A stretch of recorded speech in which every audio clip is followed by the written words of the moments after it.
This shop looks popular today. Wonder what the occasion is.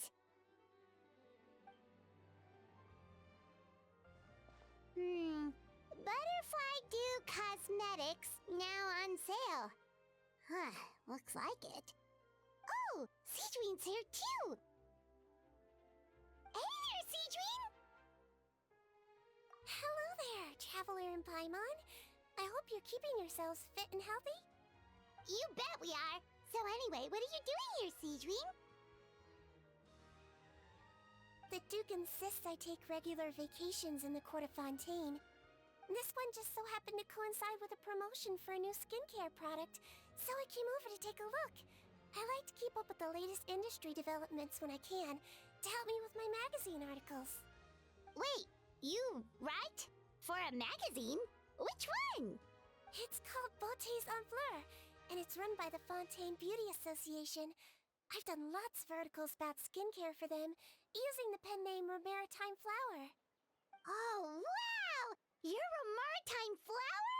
If Paimon's not mistaken, you're one of the leading figures in the Fontaine Beauty Association! What's so weird about that? Everyone loves beauty! I really like this role. The staff at cosmetics shops are always so polite, and as long as I wear a big smile on my face, I always get the best customer service. Well, they sure don't want to make an enemy of the Maritime Flower. Obviously, it's because of Sigewinne's love for beauty. Still a leader of the Beauty Association? That's incredible. The truth is, I study this field because I cherish my own appearance. It has nothing to do with being beautiful or not. Oh, the words of a master beautician defy comprehension! Oh, wait, you're saying that natural beauty is the highest form of beauty, right? Not really. Actually, Melusine aesthetics are very different from human ones. We don't view humans based on their appearance. If I had to describe our approach, I'd say it's based on cuteness. Oh, really? Yep. Still, I really value my current appearance, and in the process of taking care of it, I've ended up learning quite a lot about skincare and stuff. It turns out, my knowledge and experience is pretty popular with beauty product lovers. It came as a big surprise to me, though. Oh, Paimon gets it now. But speaking of your appearance, how come you look human anyway? Are you like only half Melusine? Ooh, wait, sorry. That was probably really offensive, wasn't it? No, I don't mind. I'm not mixed, though. I made a decision to turn myself into this form a very long time ago. If you're interested, I could tell you the story. A shape-shifting story? Oh, heck yeah, of course we're interested! Once upon a time. Long ago, humans rejected Melusines, and Melusines feared humans. There was one Melusine who became fascinated with human medicine, but no human wanted her help. And there was one girl who liked Melusines, so no humans would make friends with her. So, the Melusine became the girl's friend, and the girl became the Melusine's patient. Your checkup's all done. You're still in perfect health. Thank you, Dr. Melusine. In this game of doctor and patient, a friendship was born. Then, one day, the girl fell ill. The Melusine was the only doctor to arrive on time, but the adults sent her away. Scram! Melusines can't be trusted! So just because I'm not human, I can't save my best friend? In desperation, the Melusine approached the frightening witch. She begged and begged until she got a reply. If you take this potion, concocted of sin, you will gain a human face and grow human limbs. But then, you will lose everything that attracted this friend of yours to you in the first place. Can you accept that? The Melazine did not hesitate for very long.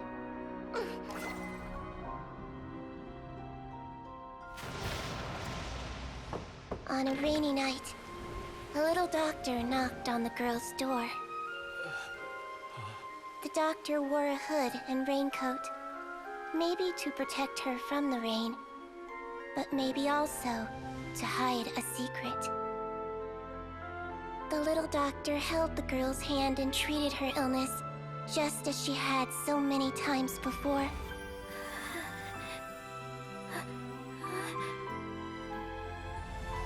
Dawn came, and the little girl's condition improved. But the little doctor was long gone, for she knew her friend would never recognize her again.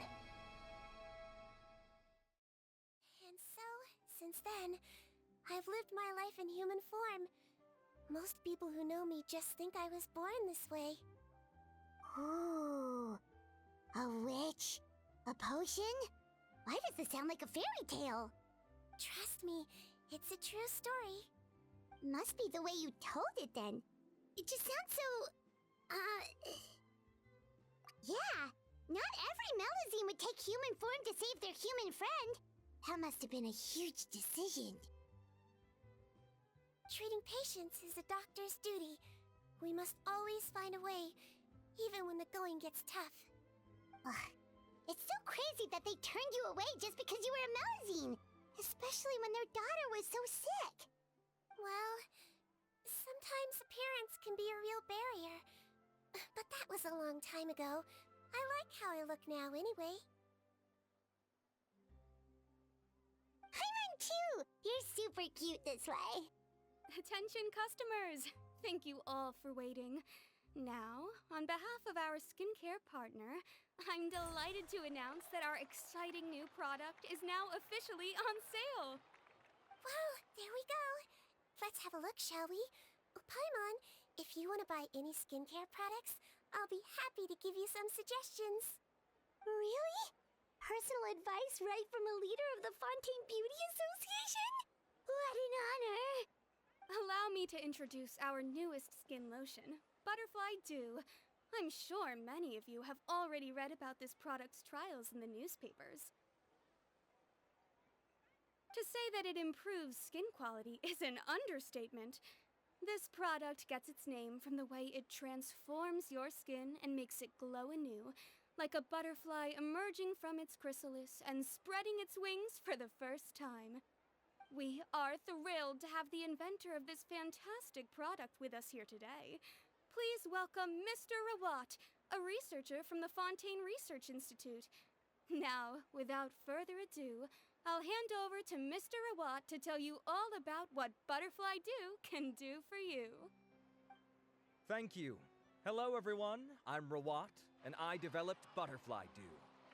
Wow, what a looker. He's a researcher? Wow, he's really challenging the stereotype. It seems that everyone is surprised by my entrance. Or should I say, my appearance. I'm well aware that researchers are generally better known for their brains than their dashing good looks. In that regard, I do believe I break the mold somewhat. Of course, appearance is a skin-deep way of defining a person. And yet one's appearance can be a very real set of shackles, holding a person back in their life. It can rob a young person of their self-confidence when applying for a job, dissuade a young lady from approaching the one she loves.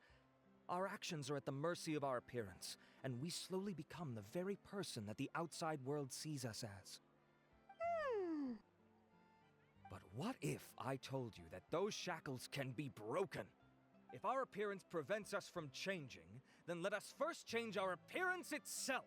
Wash away moles, birthmarks, and wrinkles, and they can no longer rob us of our confidence. Replace them with luster and radiance, and we shall never again hang our heads in shame. That is why Butterfly Dew exists. Its mission is to allow us to shed our pupae, undergo a complete metamorphosis, and embrace a new life. Well, whether it actually works or not, After that speech, Paimon's already sold! Mr. Rawat, could I ask if you've used this product yourself? Of course, I tried it many times while I was testing it. You can consider me a product ambassador. Wow, then it's sure to work! Still, I don't expect to convince you just by blowing my own trumpet. So, could I get a volunteer from the audience to try it out? Oh, Paimon volunteers! Oh! Ah, what an honor! It appears we have a giant of the Fontaine Beauty Association here with us. In that case, Miss Sigewinne, could we seek your most expert opinion on this product? Sure. Whoa, is that Romaritime flower? They say she's the pickiest user of skincare products in all of Fontaine. Here you go. Well, it's very kind to the skin, and the absorption rate is high. Even for Fontaine, this is a first-rate product. Wow, now that's high praise! I'll take one. Any discounts? All right. Well, all that remains for me to say is, Butterfly Dew is now on sale! Think we should buy a bottle too? Of course you bring up Mora! Fine, Paimon will pay out of her own pocket, and even share it with you. There, does that sound fair? And if you're worried about whether it's the right product for you, well, luckily for us, Sigewinne's here, so we can get an expert consultation.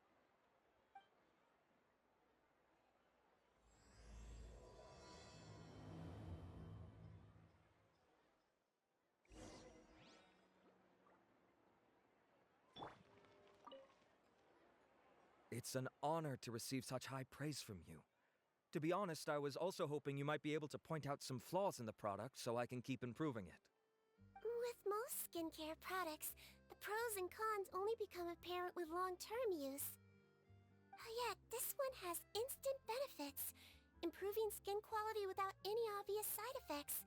It's one of a kind. Don't worry though, I plan to keep using it, and I'll publish regular reviews in Beautés en Fleur. You can read my thoughts there. All you need to do is subscribe. Oh, I was hoping for a more casual conversation, but you are a beauty association leader after all.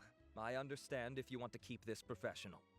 Sigewinne! Oh, excuse us, Miss Beauty Expert, but do you think this product is a good choice for me and her? Wait, are you the renowned traveler? That's right, and by her side, the equally famous Paimon. Well, I don't normally handle customer questions personally, but since it's the traveler asking, allow me to make an exception. Butterfly Dew is made for all skin types, so no matter who you are, you can rest assured that it will be kind to your skin. If anything, it might be marginally more effective on Fontainian's skin, but other than that, it works the same on everyone. Why would it work better on Fontainians? In the interests of protecting my trade secrets, I'm afraid I can't answer that, Miss Paimon. Alright then. How about a friend discount? Save yourself the trouble.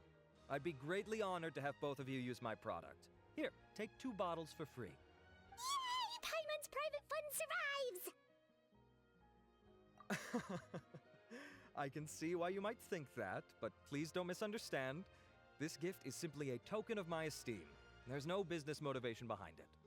To me, finding new customers for Butterfly Dew is about meeting kindred spirits, fellow admirers of physical beauty. I consider it a labor of love. Admirers of physical beauty? Eesh, that's embarrassing to say out loud. It sounds so shallow. It's nothing to be ashamed of, Miss Paimon. Most people claim to desire inner virtue, but it's still physical appearance that turns their heads. This is a fact of life. It's only natural for people to desire to become beautiful, and that's exactly what inspired me to choose this research direction in the first place. You're right. Everyone loves beauty, don't they? Look at the time. My apologies, but I have other things to attend to. I'll leave you with these 2 bottles of Butterfly Dew, and I look forward to seeing you again. Paimon, I'd say there's no need for you and the Traveler to use this product for now. Why? Is there a problem with it? The quality is fine. I just think there's room for improvement. I think I could add some ingredients to the mix to make it more effective. Really? Then why didn't you tell Rawat about that? Researchers are a very special breed of human. You can point out their flaws to their face and they won't mind very much. But if you tell them that someone else could do a better job, ooh, now that'll make them really upset. If I'd mentioned it, he probably wouldn't have given you those 2 bottles for free. Huh, fair enough, that makes sense. If you're interested in the more effective version, I can write up a list of ingredients for you. Just come get me once you've gathered them. When you say more effective, you mean it'll make Paimon even prettier? Ooh, how can we say no? As for me, it's probably time I got back to the Fortress of Maripede. I mustn't leave the infirmary unattended for too long. Alright, see you there then!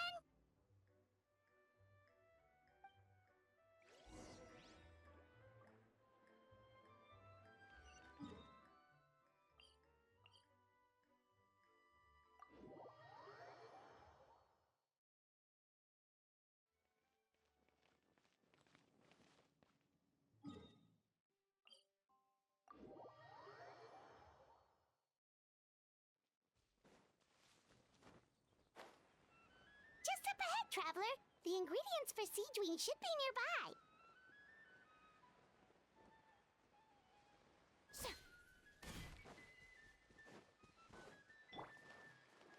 Everyone hold hands.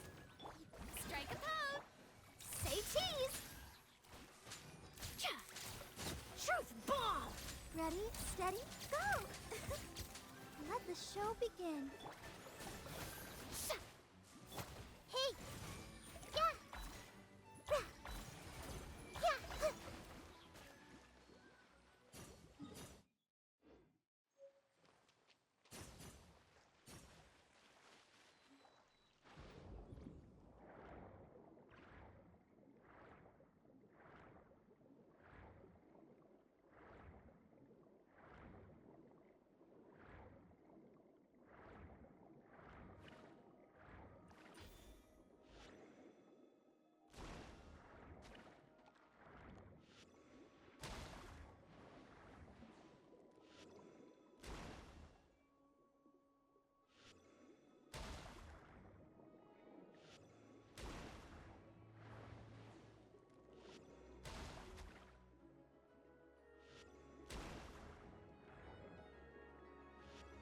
Great! That's everything! Let's head to the...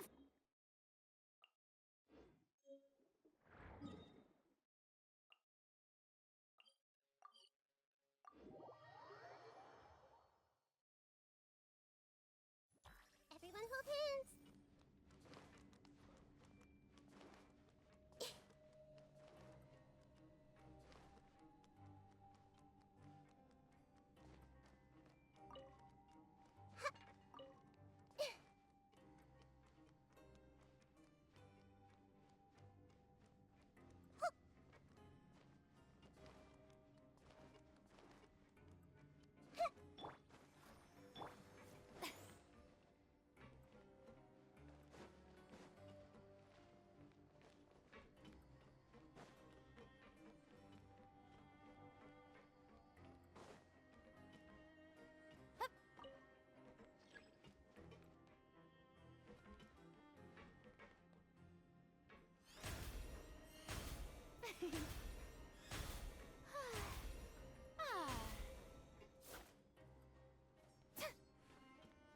Hold that pose!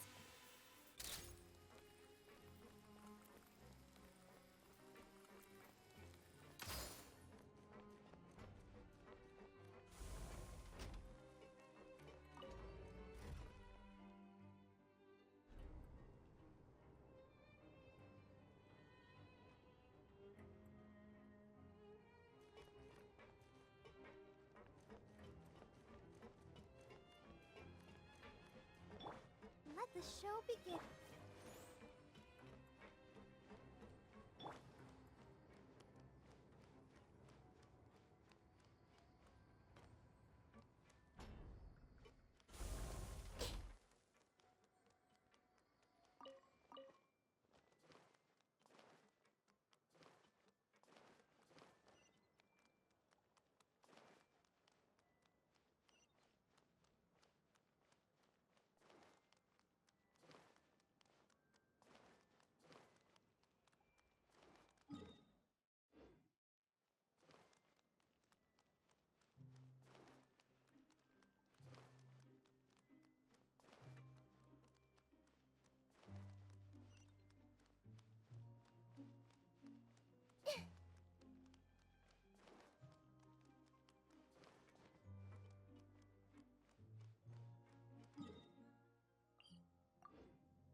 The infirmary is packed. Please, you have to believe me. I saw it with my own eyes last night. Another me! He looked exactly like me. Got it? Okay. I've written down everything you told me. Now, I have a few tests to run. Take a deep breath, and don't worry. It's nothing to be nervous about. First, which finger am I holding up? Your index finger, but I'm telling you, my mental state is fine. I'm not crazy. Very good. Now, on to the next. Hey there, Your Grace. It's been a while, huh? Ah, it's you two. Indeed it has. I would offer you some tea, but I'm afraid the timing is unfortunate. Duty calls. No worries. Actually, we were looking for Sigewinne. Do you, know what all of this is about? This inmate came running to the guards in a panic, claiming to have seen his exact doppelganger. A doppelganger? Doesn't that just mean someone else kinda looks like him? And that's what I thought when the report first reached my desk. But we've inspected our records. No one even vaguely resembles him. Considering how certain he is of what he saw, I can only surmise that he's having some mental issues. So I brought him for a medical evaluation. All right, very good. Take a sip of water and rest for a bit. Evaluation complete. I couldn't find any symptoms pointing to a physical condition. I see. So do you still believe there's more likely to be an issue with his mind than his body? I have to assume so for now. Psychological issues are more difficult to detect. At this stage, we can at least confirm that he is in command of his cognitive faculties. The rumor mill will go crazy if word of this gets out. Guards, take him to the ward for a period of observation. The Marechaussee Phantom has requested my cooperation on a case, otherwise I'd deal with this myself. Sorry for the trouble, head nurse, but I'll have to leave this to you. No problem, Your Grace. I'll add him to my observation list. By the way, we have a couple of guests here who've made the trip just to see you. I imagine it must be important. You probably won't need to add them to your observation list, though. Oh, Traveler, Paimon, it's you. Hey there, Sigewinne! It's actually not that important, but... I'll be in my office if you desperately need me. Goodbye for now. Okay, bye-bye! So, Sigewinne... Would you mind waiting for just a moment? I have another patient to see. Just find an empty bed and take a seat. I won't be long. Oh, sure! Sigewinne, we've brought him. And he seems to have taken a turn for the worse again. Okay, don't panic. Let's start by sitting him down here. Paimon had no idea how busy it can get for Sigewinne. Maybe now's not the time to ask for her help with skincare. Good point. Besides, it might actually be interesting to observe her at work. Well, this could hurt, so I suggest you take a deep breath first. Did his face melt? What happened to him? It's anyone's guess. His face melted off shortly after arriving at the fortress. But since he's a serious offender, he can't be allowed out for medical treatment. Best we can do for now is ask the head nurse to give him something to manage the symptoms. Oh, this is gonna be awkward. We still need to bring him to the Marechaussee Phantom for questioning. What if he scares them half to death? Will that be our fault? The Marechaussee Phantom? Does this have something to do with the case Risley's dealing with? Yep, it was a huge case.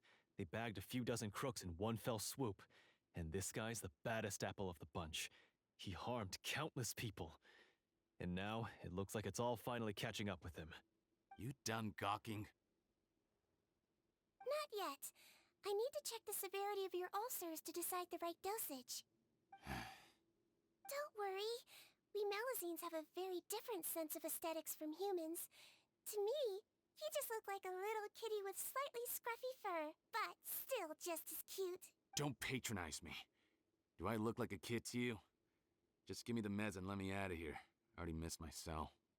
Hey, lose the attitude. You dare talk back to our head nurse like that again? Your days are numbered. Oh, it's fine. Okay, I'm going to apply the medication now.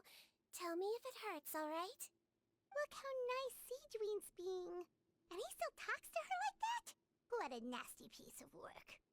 Can I leave now? Wow, Not a peep. What a brave little guy. Thank you, Sigewinne. And I apologize for the trouble. So, Traveler, Paimon, did you bring the ingredients? We did, but we don't want to interfere or anything. You're busy saving lives here. Oh, don't be silly. I agreed to it, didn't I? Just hand me the ingredients, and I'll make some time to whip it into the improved version for you. Take a rest here if you want. Or, if you're not tired, I hear they're holding a new pancreation tournament in the administration area. Or alternatively, is there anything we could help you with, Sigewinne? That's right! Let us help you out! It's the least we could do! Good point. Kind-hearted humans start to develop guilt if they accept free help from others. Don't worry, I'll take a look at my schedule. I'm sure I can find something to treat this condition. I gotta warn you though, it'll be tiring work. So I suggest you take a break first, then come back and see me when you're ready.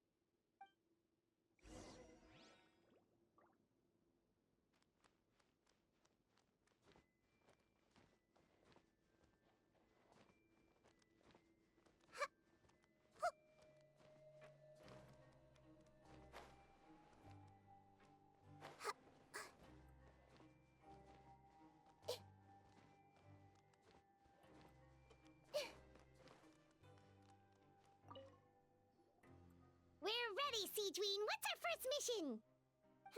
I found the perfect job for the Traveler. First, I'd like you to lie down in this bed.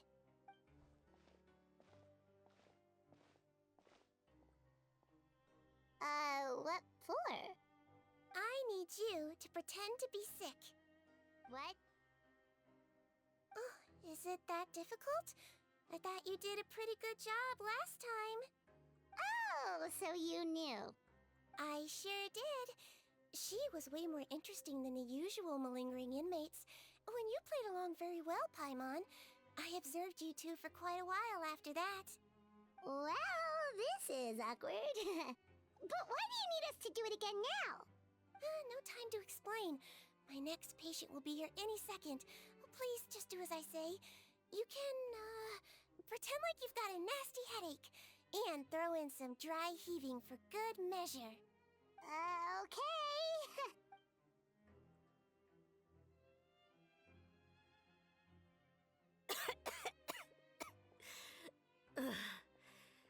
Hey, Doc, it's me. I'm only here because my mom won't stop pestering me about it. So annoying. Well, your mother has enough on her plate with a busy job. The last thing she needs is to worry about you being sick as well. I know! I shouldn't treat the place like a playground, shouldn't go swimming in the lower levels where we join up with the sea, because it'll give me a cold and distract her from her work. I thought I'd be able to have some fun here at the fortress for a few days, but it's always, don't do this, and don't do that. All right, sit yourself down and I'll take your temperature. Your fever still hasn't gone down. Well, here's your medicine. 1 cup for starters, and we'll see if it helps.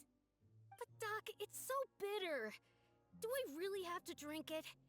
I mean, I'll be fine, right? I've got an uncle who caught a cold. His fever went away on its own after a couple days. Can't you just write me a note saying I'm on the mend? I just need something to keep my mom off my case. I sure can. You're a very brave boy, after all. Huh? Brave? What makes you say that? Well, if you want to rely on your own immune system to clear up your fever, then you'll have to tough it out like this young lady.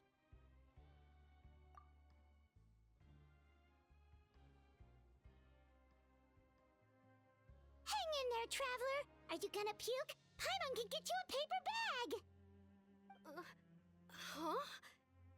As long as you're tough enough to get through the nausea and dizziness caused by the high fever, you'll be right as rain after just a few days' rest. And if I'm not tough enough? Hey! Hey! Wake up! Wake up! Put it this way. At least you'll never have to see the doctor again, right? I think maybe I'll take that medicine after all, if that's okay. Oh, of course. Here, it's still warm. It's so bitter. All done. Great job, you two. That kid really doesn't know what's good for him. His mother's a guard here. She's been working back-to-back shifts lately, but unfortunately, his father's away on a business trip right now. She had no choice but to bring her son here for the time being. He was quite happy at first. He seemed to think that the Fortress of Meripede would be all fun and games. So you made us put on that act just to scare a kid into taking his medicine? That's a pretty sneaky trick. Seems like there's a whole side to Sigewinne we never knew about. It's a technique I learned from my teacher. Oh, you had a teacher? Was she a Melusine doctor too? She was human. She passed away a long time ago. Oh, sorry. No, it's fine. I really liked my teacher, so it's always nice when I get to talk about her with other people. She was a traveling doctor, and since she didn't have a clinic, she'd go out and visit her patients wherever they were. Dealing with the badly behaved ones was her specialty. She used to say, if you can scare the little brats into taking their medicine, you won't have to hear them wailing and screeching when their condition gets worse. Huh, she sounds like a pretty strict teacher. Strict? Well, that's not how my teacher saw it. She thought of herself as terrifying to kids. Strange way for a doctor to describe themselves. Now Paimon's curious to know what she looked like. As it happens, I actually have a picture of her.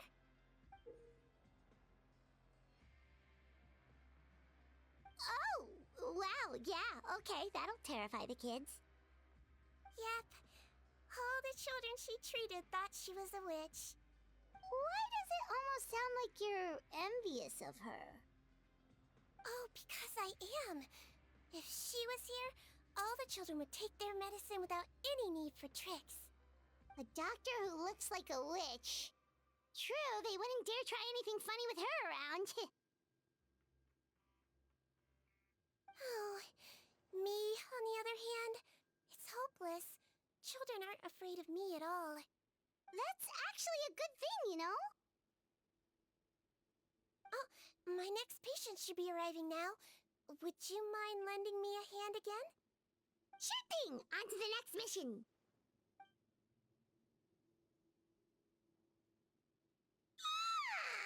Is it nighttime already? That flew by. You really have a busy job, Sigewinne. Well, thanks to you two, it was much easier today. Aww. Should we get some rest? It's getting pretty late. Oh, there is one last thing. I have to keep it confidential, so I usually leave it till after everyone's clocked out. Confidential? Are you sure you can tell us? Well, it's fine. You're not living here anymore, so it's okay if you know. All it is I have to prepare some ingredients to make healthy meals with. Wait, you mean those healthy meals? My patients refuse to eat any healthy meals I prepare in front of them, so I have to prep the ingredients in secret, then let the chef at the coupon cafeteria handle the rest. Considering even the chef's version makes people uneasy, it really makes you wonder what's in it. You want to find out? I can teach you how to make it. That way, if you ever suffer from exhaustion on your future travels, you can prepare a healthy meal for yourself. It's really good for you, you know. Sure? Guess we can help out one more time.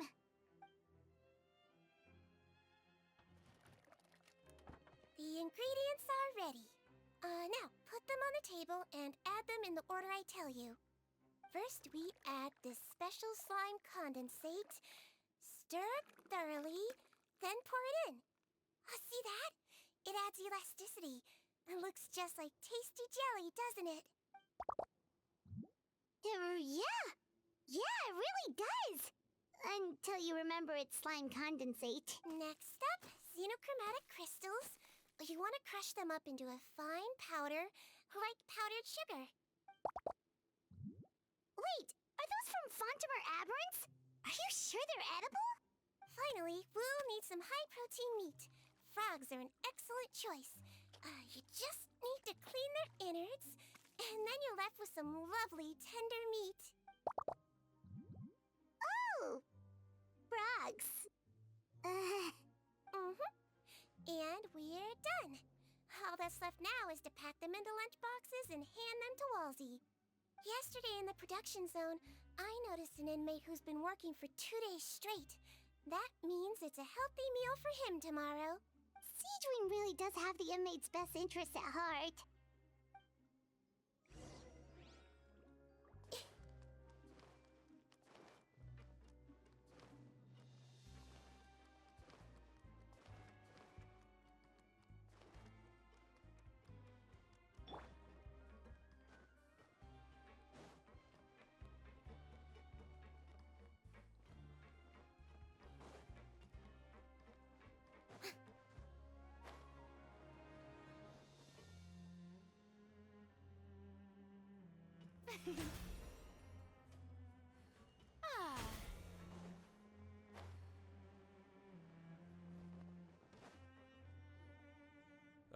Head nurse. Got some extras for me? Just the one today. The serial number's on the lid. Sounds good. I'll make sure it gets delivered. Sounds like they're talking in code. Thanks for your help. Oh, it's no trouble at all. I only wish I could do more. You work so hard for all our sakes. I'd happily... That won't do. If you reduce your sleeping hours any further, your health will start to suffer. All right. Nurse's orders. I'll do as I'm told. But you take care of yourself too.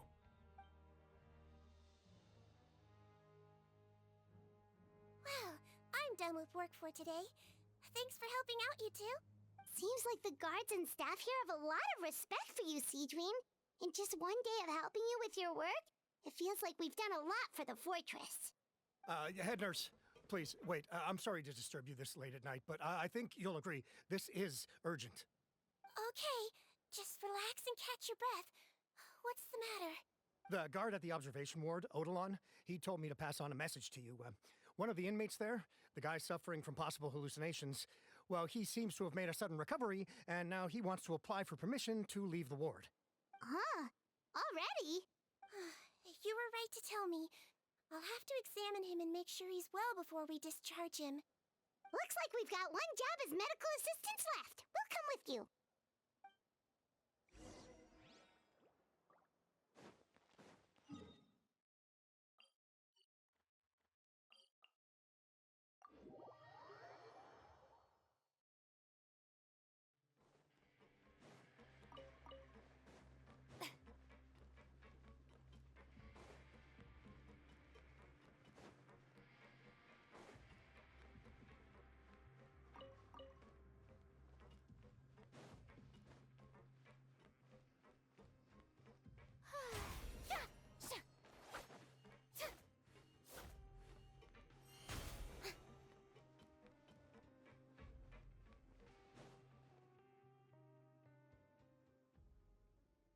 Ah, head nurse, you're finally here. I'm so sorry for all the trouble I've caused you, but I believe I've now made a full recovery. After giving it some thought, I'm sure that I was probably just seeing things. Stress-related, I imagine. I'd been working long hours, so I definitely wasn't in the best state of mind. I totally understand. Still, I have to give you an examination before I can discharge you, okay? So, take a deep breath and don't be nervous. It'll be the exact same procedure as we did this morning. We can start whenever you're ready. Again, so sorry. I was in such a state this morning, I barely recall anything. Would you mind taking me through it again? Oh, not at all. It's a lot to remember. First up, we have a little cognitive test. Just concentrate and you'll be fine. To start with, which finger am I holding up? your pinky.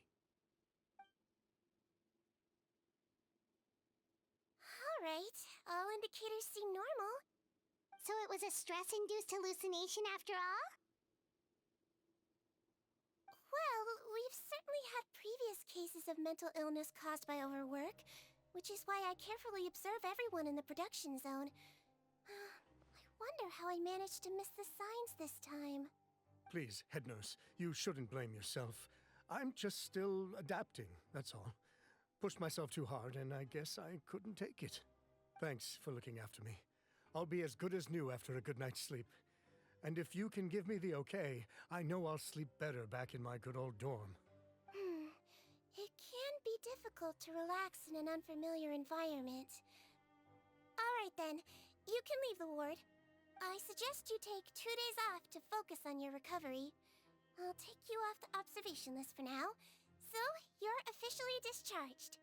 Great. I can't thank you enough, head nurse. Mr. Odilon, could you escort him back? Of course. I'm on guard duty in the administrative area tonight, so nothing will go wrong. You have my word.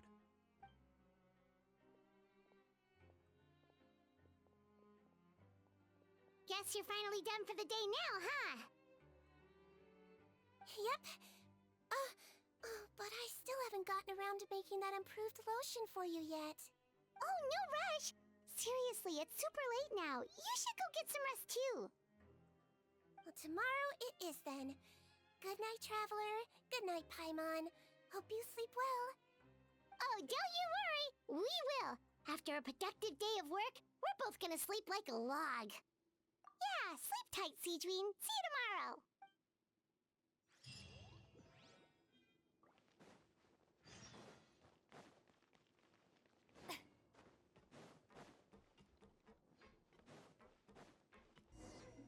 Paimon really did sleep like a log.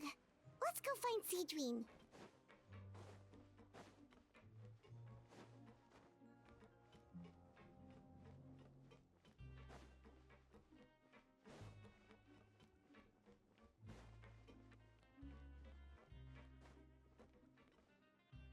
Whoa, how is the infirmary even busier than yesterday? Good morning, Traveler and Paimon. I have a few people here for a checkup, so you might need to wait for a while. No problem. Anything we can do to help? There's a bit of a complicated situation here. I'm still getting to the bottom of it myself. You have to believe me. I'm telling the truth. You're in a medical facility. Keep it down. Please, listen to me. I'm not Gascon. I'm Uy. You're a horrible liar, you know that? We get all your mugshots with the arrest warrants. It's clear as day that you're Gascon. You mean because of the way I look? I don't know what happened. I just woke up like this. Then you guys dragged me in here for an interrogation. I brought you here to figure out what's going on. If you truly are the victim of an injustice, yelling isn't going to achieve anything. At most, it'll delay your vindication. All right. I get it. This is nuts. Yesterday's interrogations went fine, and now this. Morning, Your Grace. What's going on? Remember the case I mentioned yesterday? The one brought to me by the Marachose Phantom? Well, we've been questioning the inmates involved this morning. Every single one of them is claiming mistaken identity. Huh. That's even weirder than what that guy was saying yesterday. The thing is, none of them have been able to provide any evidence whatsoever to support their claims. Questioning them further got us nowhere, so for now, we've brought them to the infirmary. And we thought yesterday was as busy as it got for Sigewinne. We've compiled their statements. Have a look. Perhaps there's something we missed.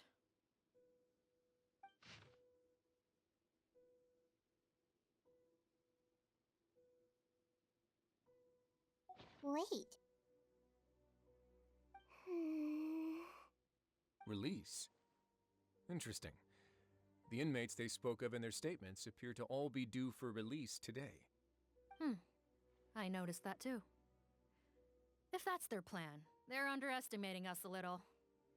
Every serious offender claims that there's someone else who just so happens to be due for release today. And they're expecting us to go along with that. All the more reason to be cautious. Lumberzar, check the release list for today and make sure no one gets processed. We're gonna need an excuse, though. Just say we're out of forms, and that we're furiously printing more as we speak. I'm on it. It's conceivable that our group of serious offenders somehow found a way to switch places with inmates who are about to be released, so they can walk out right under our noses. We did consider that possibility. But I mean, just look at them. They match the warrants, period. How could there have been a switch? Only if they're dead ringers for the inmates due for release, I suppose. I gave you that name list yesterday to assist in your investigation. Did that help? Yes, the inmates' mugshots were attached to the list. The first thing I did was check for lookalikes, and I didn't find any. The only other thing that stands out to me is that their voices sound a little different today. But it's not exactly hard to put on a fake voice. Oh, really? What does our head nurse make of all of this? Give me a moment. I think I have a way to confirm whether there's been a switch. I know, it's not time to change your dressing yet, but please bear with me. Huh? Isn't that the guy from yesterday?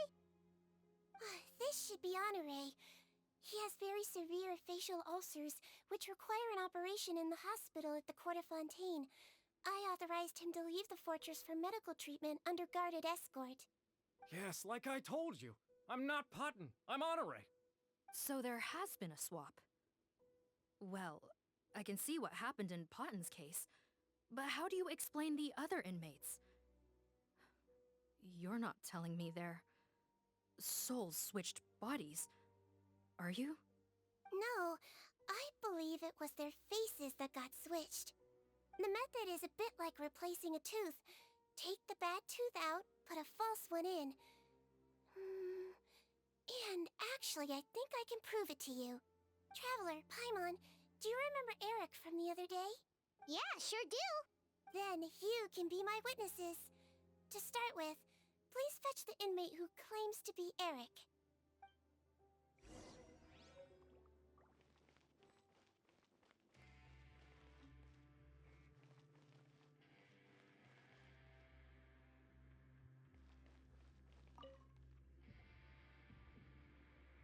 So, you're Eric? Yes, head nurse. It's me. You do believe me, right? I need to do another examination on you. Same procedure as yesterday. All right. It's the cognition test first, right? So I need to concentrate. Now, try to recall if you can. The last time we did this test, which finger did I hold up? I believe it was your index finger. But that means... Huh? So, basically, last night, the Eric who said he saw another him suddenly recovered and applied to leave the observation ward. Sigewinne did another test before letting him leave, but that time, she held up her pinky finger. Huh? I don't know about any tests last night. There was nothing to do in the observation ward, so I went straight to bed. Then I somehow woke up in a high-security cell. Well, in that case, there is a reasonable explanation for the strange events of the past 2 days. So, what exactly happened? The gang of serious offenders wanted to break out of prison, so they identified a group of scapegoats, namely inmates whose terms were almost up, and planned to switch appearances with them. Last night, when Odilon was on duty, they ambushed him and had one of their group switch appearances with him using their face-swapping method. That allowed them to avoid scrutiny from the other guards. Then, once all the other inmates were asleep, Odilon spent his night shift carrying out the remainder of their switcheroo plan. However, they made one mistake. Henri changed his appearance to match Eric's earlier than he should have done, and ended up being spotted by the real Eric. Real Eric came to the guards for help, but we didn't know then what we know now. So we put it down to hallucination and sent him to the observation ward. However, since one of the gang members was posing as a guard, they simply changed real Eric's appearance and had their Eric take his place, muddying the waters even further. Right. Because I'd put Eric on the observation list by then, and no inmates on that list can be processed for departure until I've discharged them. Hence why the imposters had to pull that little stunt to get fake Eric off the list. Yeah, it all makes sense now. The Duke cracked the case. Well, I can't fault the reasoning. But I'm afraid that we ruled out the possibility of face switching very early on in this process. Criminals altering their facial appearance to commit crimes is nothing new. In fact, one of the explicit duties of the Malazines in the Marachose Phantom is to identify criminals in disguise. We carefully examined all the suspects, and there is no evidence that any means of disguise were used in this case. Huh. Well then, how do we explain all this? So far, it seems more likely that the gang stole documentation belonging to the inmates due for release, and are using that to commit identity fraud. Actually, there is a potion that can completely change someone's appearance. If they use that, even a Melazine wouldn't be able to detect it. A shape-shifting potion? Forgive me, head nurse, but this is the first time I'm hearing about it. If such a potion truly existed, it would jeopardize our entire investigative process at the Marachose Phantom. Are you certain of this? Yes, I am.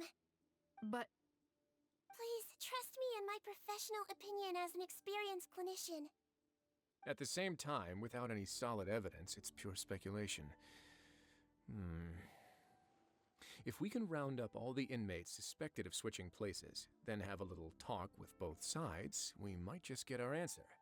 Yep, let's do that. okay. Well, it was our negligence that meant we had to come and conduct these post-internment interrogations. And I know it's put you out. We'll do it your way. Your Grace, bad news. I paused the releases like you asked, but we were too late. A bunch of people already got processed 2 hours ago. I checked the list, and sure enough, it's all the people who gave statements. 2 hours ago? That's before today's interrogations began. They had this all planned out. So there really was a switch after all. They really pulled the wool over our eyes on this one. We should be able to catch up with them if we leave now, right? Not if that potion is real. They can just switch faces again after leaving the fortress. And if the Marachose's Melazines can't even spot them, we wouldn't know where to start searching. Yikes! So we're at a complete dead end!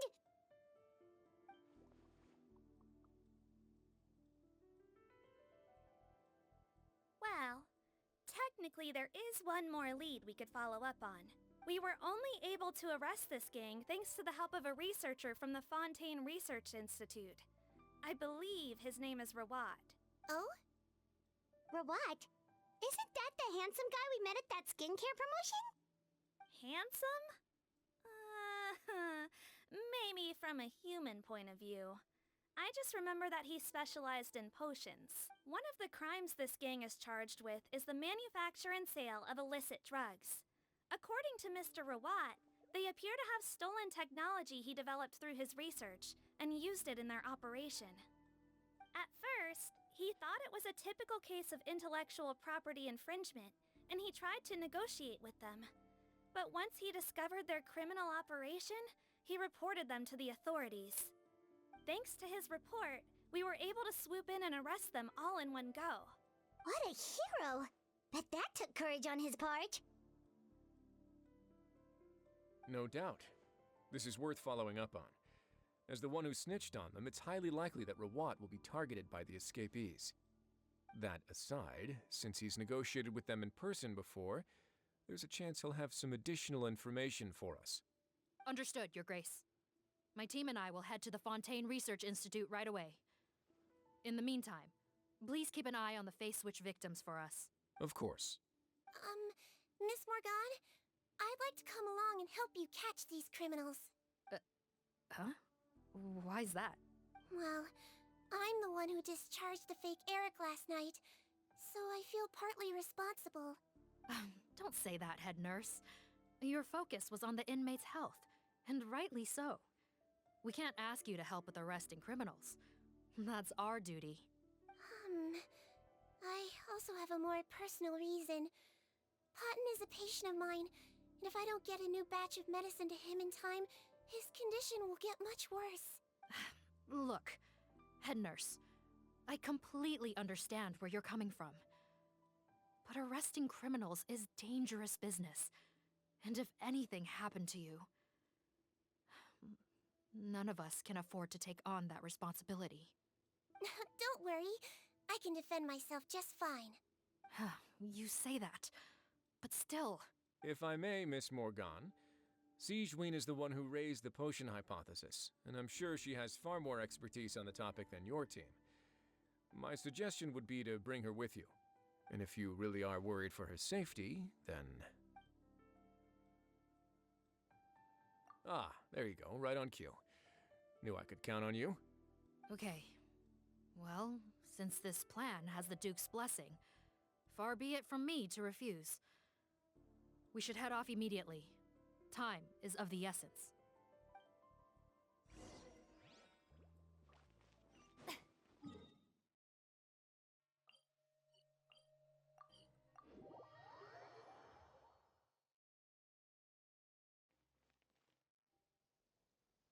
Greetings. Sorry to impose, but I'm afraid we're here on urgent business, and we're gonna need you to cooperate. The Marsh is a phantom. Let me guess, you're investigating some more illegal research? Not this time, no. We're looking for a researcher. Do you know where we might find Mr. Rawat? Rawat. Oh yeah, Mr. Handsome, right? He actually doesn't work on site here very often.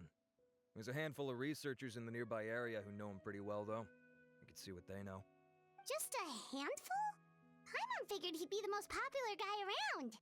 Well, I guess you could say he's popular, at least on a superficial level. He's blessed with good looks, so he tends to make a good first impression on people.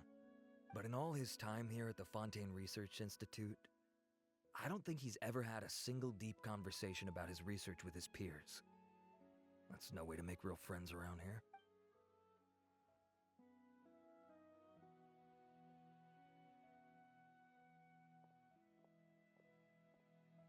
That's so weird. He definitely didn't come across like a recluse at that product promotion. I don't find that weird at all.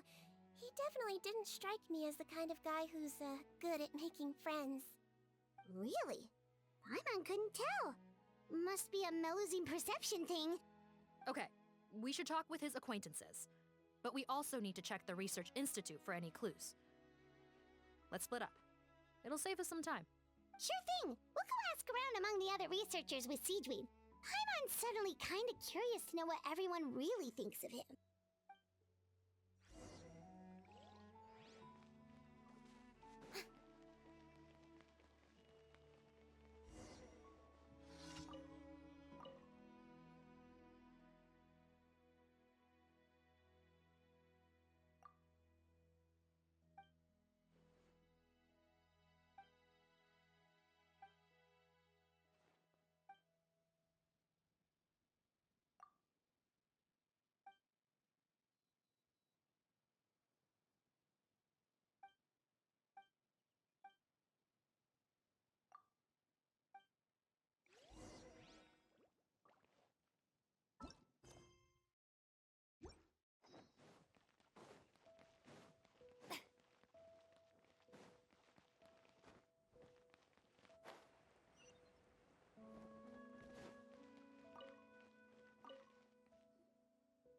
Bother you, sir, but are you Bertram? Who's asking? Just some concerned citizens helping out the Marechaussee Phantom with an investigation. We'd like to ask you about Rawat's whereabouts, if that's okay. We're told the two of you are pretty close. Not anymore, we're not. Turns out we don't see eye to eye. Oh yeah? What happened? The thing about us researchers is, most of us do what we do for some sort of higher purpose. But not Rawat. All he cared about was how to commercialize his findings. He won't even let you work with him unless you sign a confidentiality agreement first. Also, he has better control over who gets which intellectual property rights. How are you supposed to get any meaningful research done working with a guy like that? Now that I've got my own technical solution for my compressor, I don't need to work with him anymore. So that's what Rawat is really like. We'd still like to know where to find him. Is that something you can help us with? Wait, you're Yeah, I know you. You're the head nurse at the Fortress of Meripede. Alright, then I'm happy to help you if I can. I respect the work you do. Medicine serves the highest purpose of all the sciences. Wow, turns out Sigewinne's got some real clout. Thing is, I have no real way of knowing where he might be. I stopped working with him 2 months ago, and I've barely seen him since. But if you want my advice, I'd say go talk to the peddlers. There's a few he meets with every other day or so. Maybe they know where he's at. Peddlers? Yeah, back when I was working with him, I noticed he met with them quite often. Wouldn't surprise me if they were involved in some shady business together, because it seemed like they went out of their way to avoid discussing anything in my presence. The little I overheard was about manufacturing and selling pharmaceutical drugs. Like I said, he's all about the money. Drugs? Doesn't he work with skincare products? Do those count as drugs? Who knows? I never cared to find out. He's the morgue rubber, not me. Thank you. You've given us plenty to work with. Welcome. Goodbye, and may we both reach new heights in our scientific endeavors.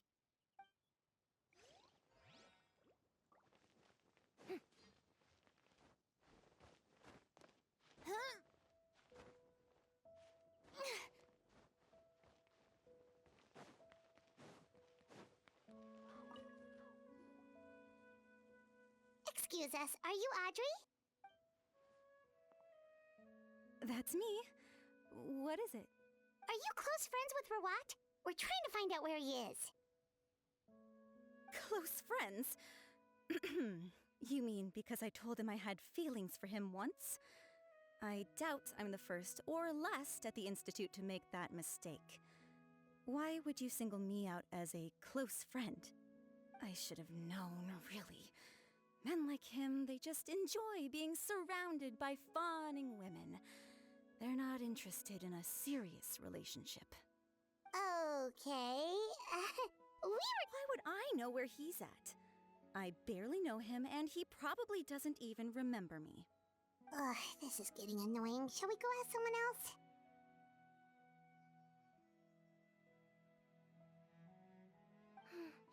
I think she knows Rawat better than she cares to admit. If we leave now, it might be a wasted opportunity. Maybe, but we're not going to get much out of her while she's in this state, are we? She's displaying symptoms common among people in love, if that's what you mean. But I know a cure. It's curable? Oh, we're still no closer to finding Mr. Rawat. Oh, by this point, he could be in grave danger. Danger? Wait, why are you looking for him again? Oh, that's right, yeah! The Marshosei Phantom said that he's been targeted by some pretty bad people. We need to make sure he's safe. What? How has this happened? He seemed fine when I last saw him, and that was only a couple of days ago. Just happened to run into him, of course. Oh, I see. Well, do you have any thoughts on where he might be right now? Okay, but this is purely out of concern for his safety. If he's not at the Institute, he might be at his mother's place. I heard she raised him alone, that they had it pretty tough financially, and these days she's housebound due to illness. He makes regular trips back home to check. Oh, okay. Do you know the address? Nope, sorry.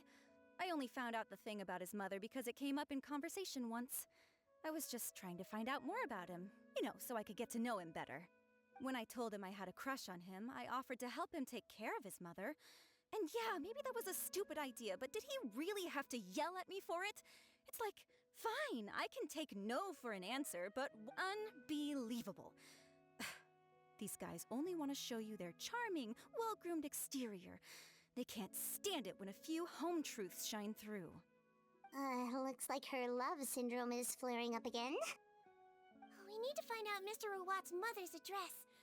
Let's check with the Marshosei officers when we regroup. Cool, sounds like a plan.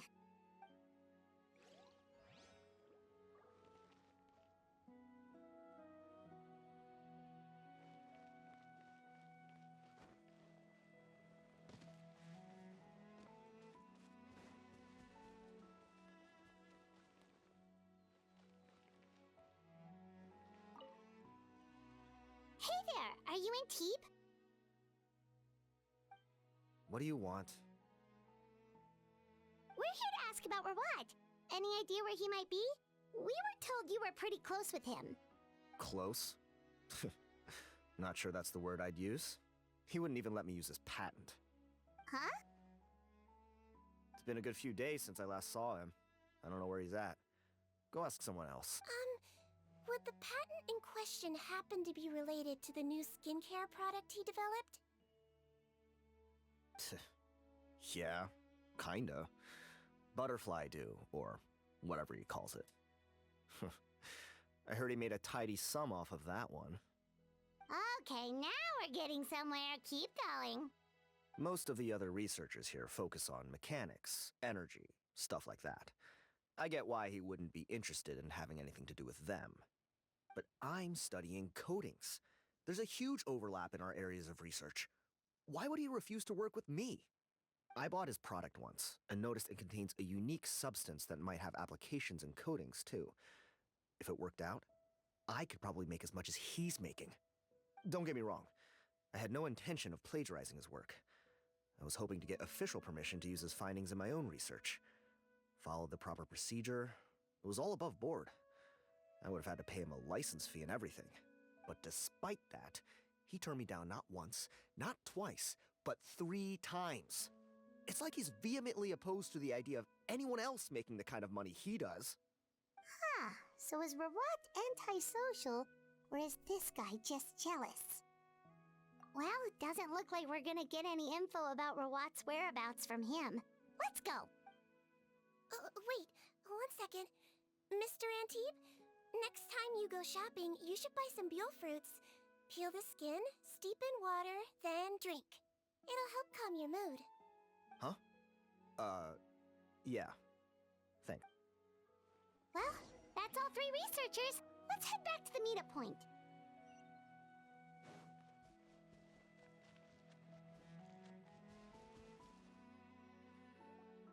You know, Heimat started out thinking Rawat was a handsome researcher with a friendly and cheerful personality. It's such a surprise to learn that his peers have a different impression of him. So, what's your view of him now, Paimon?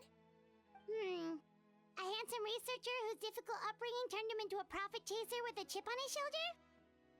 So your thoughts about his appearance haven't changed at all? Well, his looks are kind of a big deal, at least in Paimon's opinion. How does such a handsome guy end up being so antisocial? Even with his difficult family background, it just doesn't make any sense. You can't judge a person solely based on their appearance. Head nurse. Traveler. I assume you've spoken with the researchers. What did you find out? Bertram mentioned Rawat's involvement with some pharmaceutical merchants. Do you know if he's registered any pharmaceutical brands? Since he was a whistleblower on such a huge case, I ran a background check on him. I don't remember there being any brands under his name. How strange. If he was so focused on commercializing his research and averse to sharing his technology with others, why wouldn't he have registered his own brands?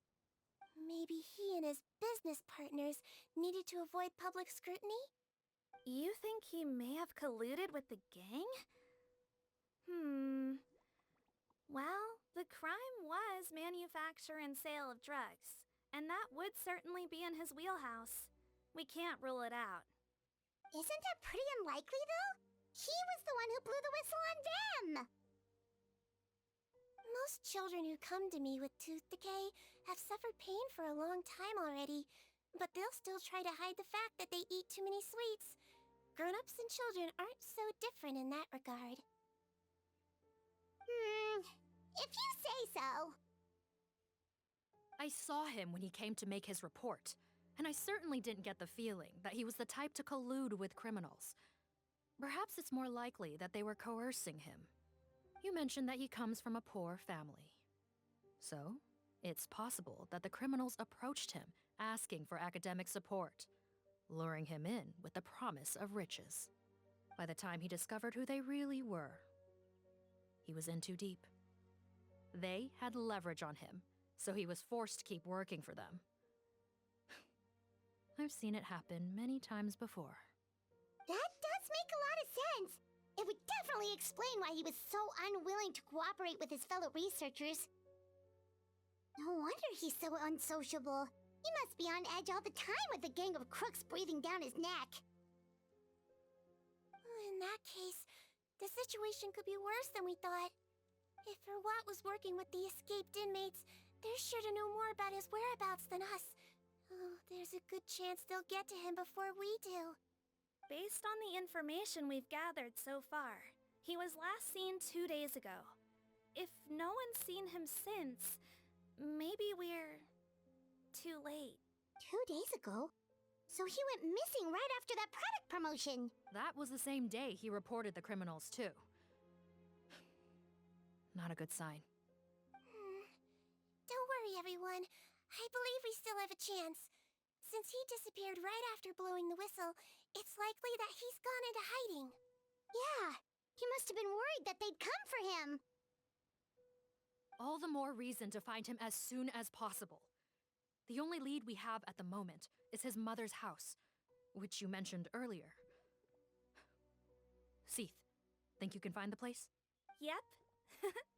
When you register a brand, the Court of Fontaine requires you to provide a legal address. The one Rawat wrote down was in the outskirts of the city. That should be the place. Okay, then there's no time to lose. Let's move.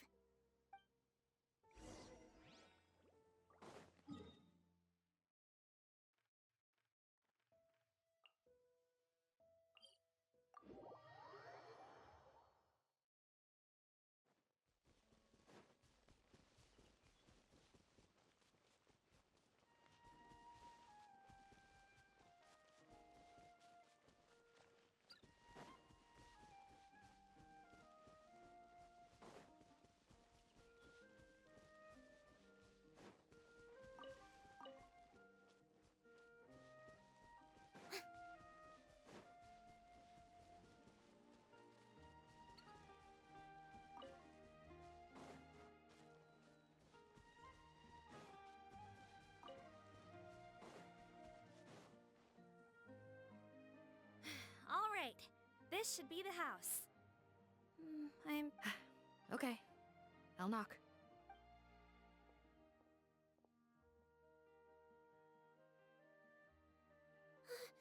Sounds like whoever's inside has restricted mobility. Oh, it seems serious. Oh, what's the fastest way to get this door open? Break the door down? No, I'll handle it. Let the expert deal with it. There'll be a mountain of paperwork if we damage a citizen's property.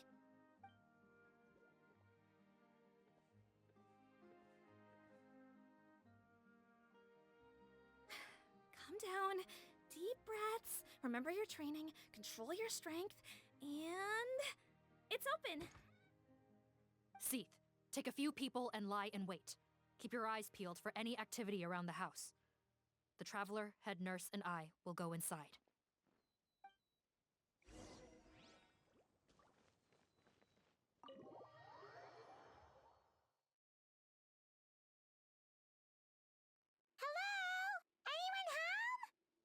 Oh, there. On the bed, there's an old lady. That's gotta be Rawat's mother, right? She doesn't look like she's in any state to be answering our questions, though. We could try, but she is very ill. We mustn't force it. Well, doesn't look like Rawat's here. She's the only one we can talk to. Yep. Allow me. Hello, ma'am. Might I ask if you're Rawat's mother? We are trying to locate him.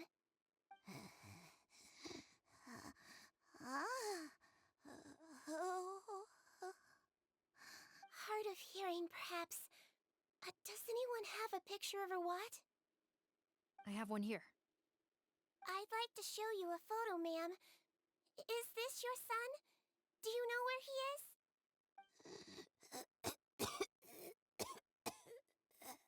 Looks like this isn't gonna work after all. Well, looks like we're out of leads. If Rawat's not here,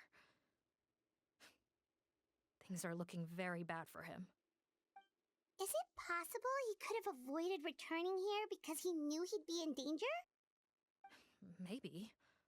But if so, where do we look next? Maybe we should take another look at the Institute.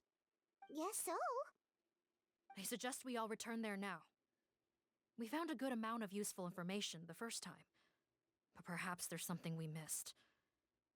This is our last hope. Sorry, officer, but could I stay here for a while? This patient requires some care. Of course. Traveler, stay with the head nurse. You're technically here as her assistant after all. Also, I'd like some Marechaussee members to stay as well, and keep an eye on the area. Why's that? If Rawat knows how serious his mother's condition is, he will return. Got it. Okay. I'll tell the squad members in hiding to stay put and keep a lookout. Thanks for helping me out yet again, Traveler and Paimon. No problem. But when you say her condition is serious, do you mean... Yes. She's barely clinging on to life. Oh. Let me take care of a few things first. Could you pass me the towel over there? Yeah, of course.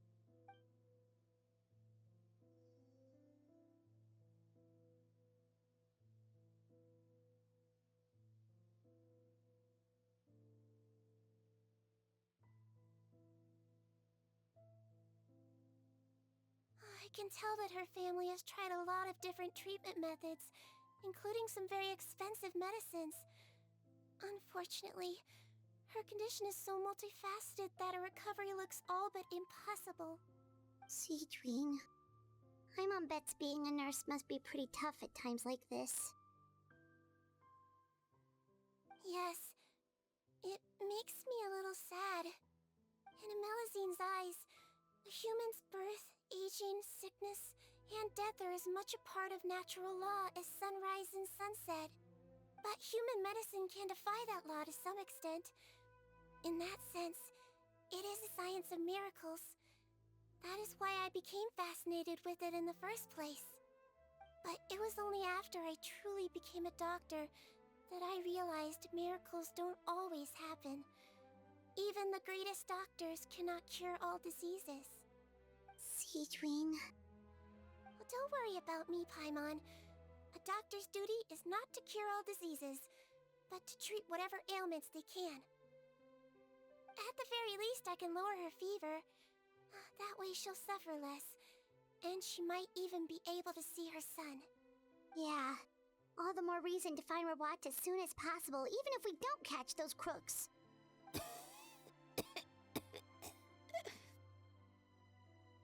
Oh, her fever is getting worse. Could I get some hot water? Sure, we're on the case.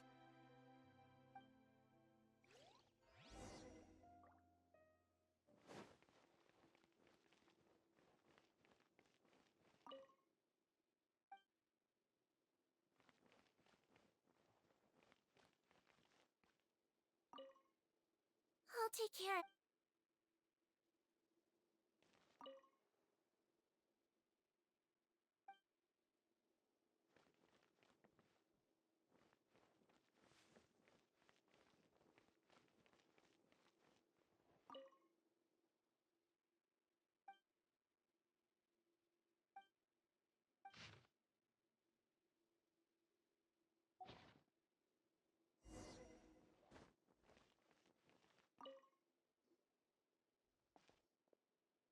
Found the hot water? Sure did. And look what else we found. Judging by this journal, it seems like Rawat has a private lab. There's a good chance he could be there right now. We gotta go tell Officer Morgan right away. Oh, that's great news. But hold on just a moment. The wet towel is ready. I'm giving you another injection. Are you feeling better now?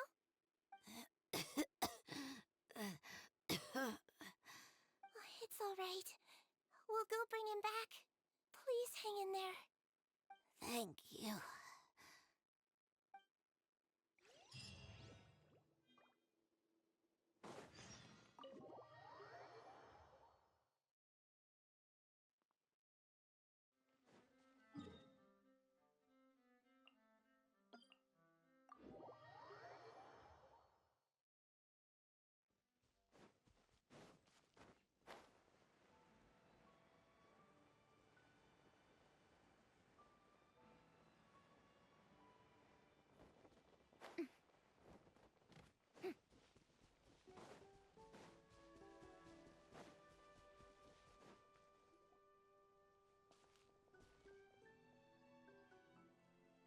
it's Officer Morgan! They're already here! We came as soon as we heard the news. I can't believe we were so careless.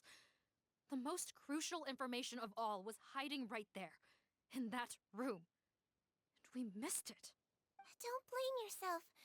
Right now, we need to focus on finding a way in. There's a mechanical door over here! Hopefully the instructions in Rawat's journal will help us open it.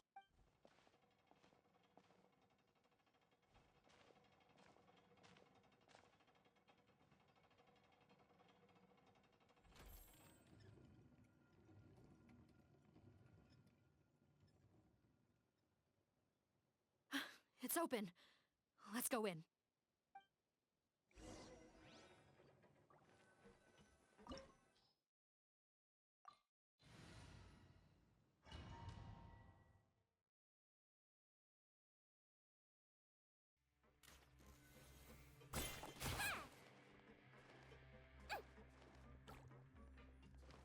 How did they get in here? Captain, up ahead! Those look like our fugitives! So they found this place too?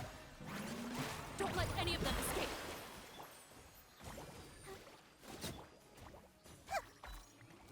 Hey! Make yourselves at home! Everyone hold hands! Smile! I swear, it's for medical research.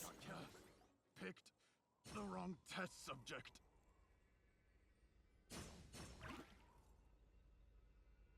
Captain, according to our list, many of the fugitives aren't accounted for. There may be others hiding deeper inside the facility. Ah, so these guys were just the lookout crew. The Mara Shosei Phantom! How did they find this place? Wait, it's that guard from the fortress! That's right, I'm on your side. The Duke sent me. What's the matter? Some sort of mix-up? Mr. Odilon, didn't I tell you a few days ago that you need to stop all field work until you've recovered? Well, you know, gotta help His Grace out. Share the load. Officer Morgan, this man is an imposter. The real Mr. Odilon has no recent health issues. What? But Looks like the head nurse was right about the face-swapping method. Arrest them all! DuPont, stay here and keep guard. And watch the exit.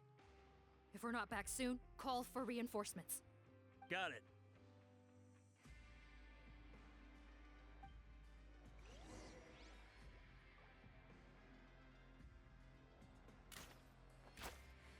Don't slip and fall.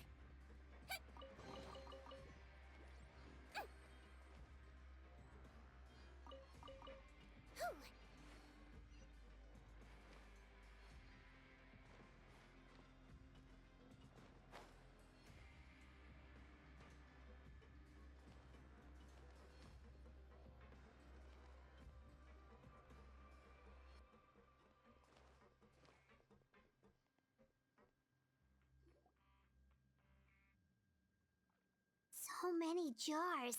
Was this some sort of production facility? This scent. It's probably the ingredients used to make butterfly dew.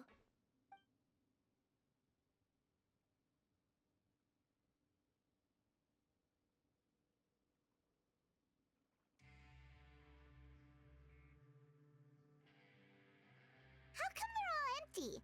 Did it sell so well that he ran out of supplies? How strange. Why would Rawat choose to manufacture a popular product like that in such a difficult-to-reach location? Given our suspicion that he may have been coerced into the illegal drug trade, I would have thought that any production facility we find here would be used for illicit purposes. Perhaps butterfly dew is itself an illegal drug. Do you have any evidence for that claim? No, just a guess. We need to find Rawat as soon as possible. He has all the answers we need. Understood. Well, let's not linger here. Let's go. Come on.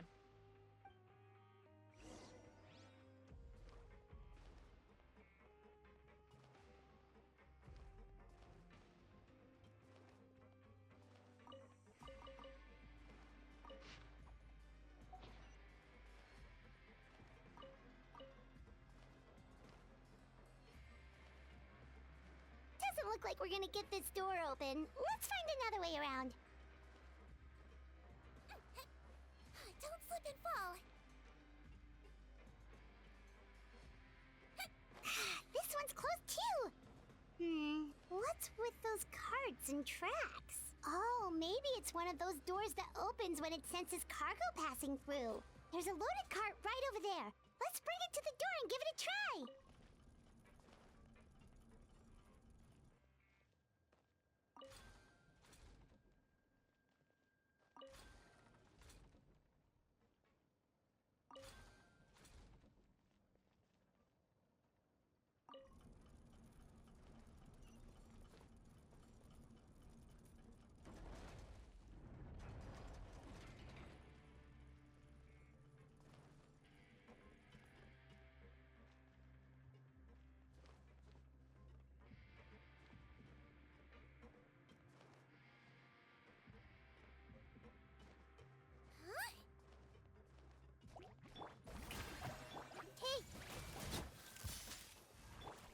Let's see.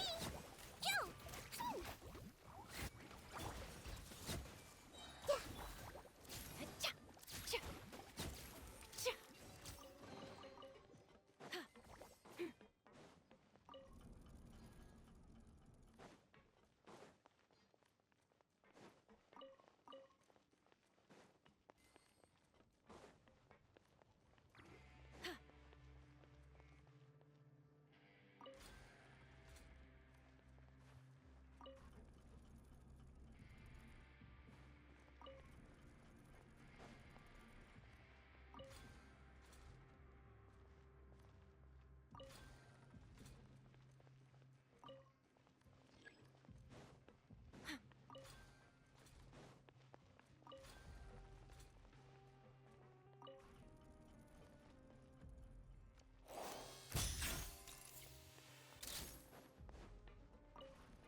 This room's much smaller than the others.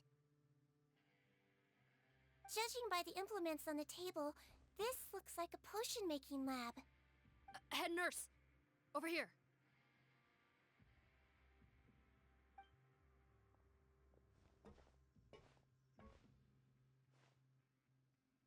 Let's see. Huh? Robot's clothes. Why would he change here? Perhaps they stripped him down, left the clothes behind, and disposed of him somewhere else? Yikes, Sigewinne, where did that come from? Oh, what a tragic way to go. Especially with such a bright future ahead of him.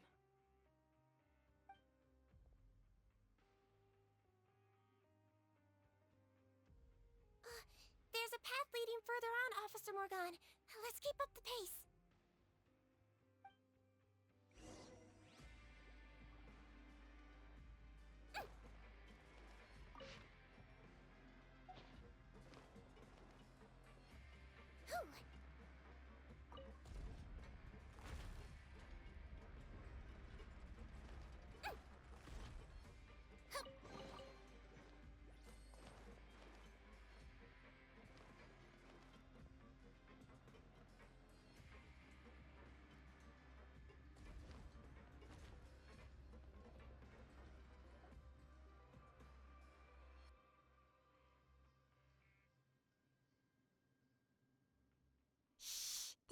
bunch of people in there.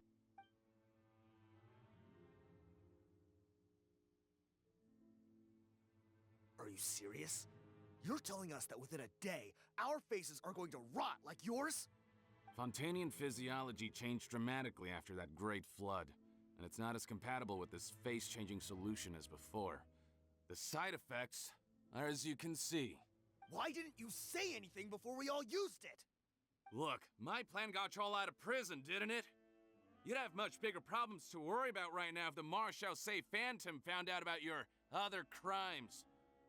Consider an ugly mug getting off lightly. Ugh. You're just lucky we didn't leave you in there after you disappeared on us with no warning. We only let it slide because we're former partners. And now you have the gall to pull a stunt like this? Partners? Make no mistake, each of us is only looking out for himself. If you place too much trust in others, well, I'm afraid that's your problem. You hid things from me too. Remember how you each had a spare potion? You kept quiet about it until we planned the prison break? Oh, and you didn't have a secret spare? Then do you want to explain how you melted your face off before all this? Guys, that's enough. Calm down. It is what it is. Arguing won't change anything. What's the plan, Parton? I'm assuming you brought us here for a reason? There is no plan. We followed him here on the promise of more juice, but it turns out there ain't a drop here. Besides, what does it matter now anyway? He already said, even if we did get our hands on more of that stuff, switching faces again solves nothing. They're still gonna melt off eventually. I said enough arguing!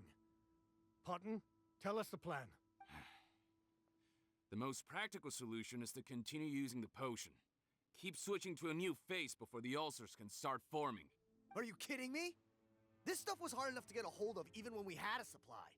Now you're asking us to use it like skin lotion after the flood all but wiped the supply out? Well, there is another option. But you'll have to make a deal with me first. Okay, now we're talking. What's the deal? I have a document I took from that researcher that details how to make a replacement. Just give me one bottle of the undiluted fluid, and I'll get to work. What's the problem? I thought you always kept reserves. Or do you really just have one spare bottle each? What do you think? That we were shipping them into the fortress of Meripede by the basket load? Well then, say hello to never showing your marred faces in public again.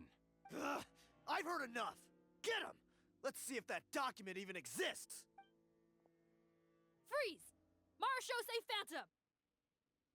What? Who let them in? Officer Morgan, before anything else, please find out Rawat's status. Rawat? I don't see him. Hand over the hostage now, if you want any chance of avoiding an extension to your sentences. Spare us your condescending attempts to coax us back to our cells. You think we're looking to negotiate? Rawat is dead. Parton? Arrest them all! Don't let anyone get away!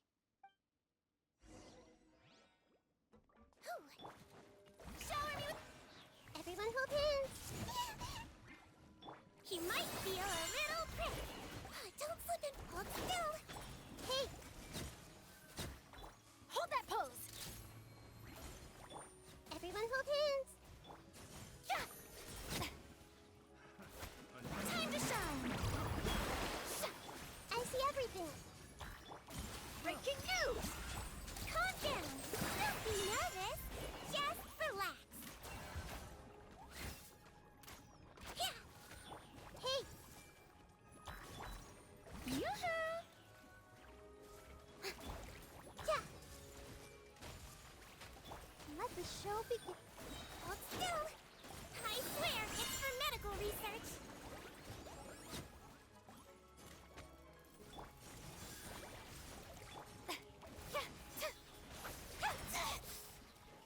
Strike a pose. I see everything. Huh. Gotta say, I never expected to see the head nurse in combat. Some patients respond better to a more aggressive treatment plan. Did we get everyone? Captain, we finished the head count. Potton's missing. Over there! The door's closing!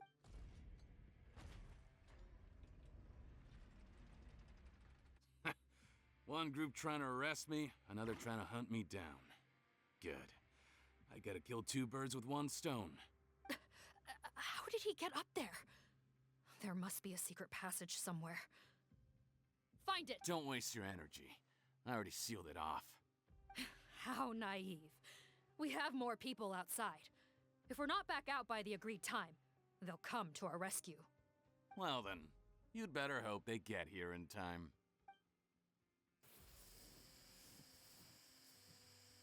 There's some kind of gas leaking from the pipes.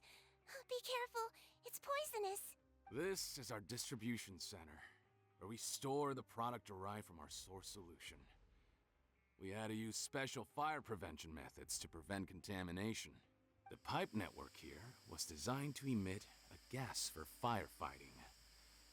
One little modification later, and it makes an efficient death trap.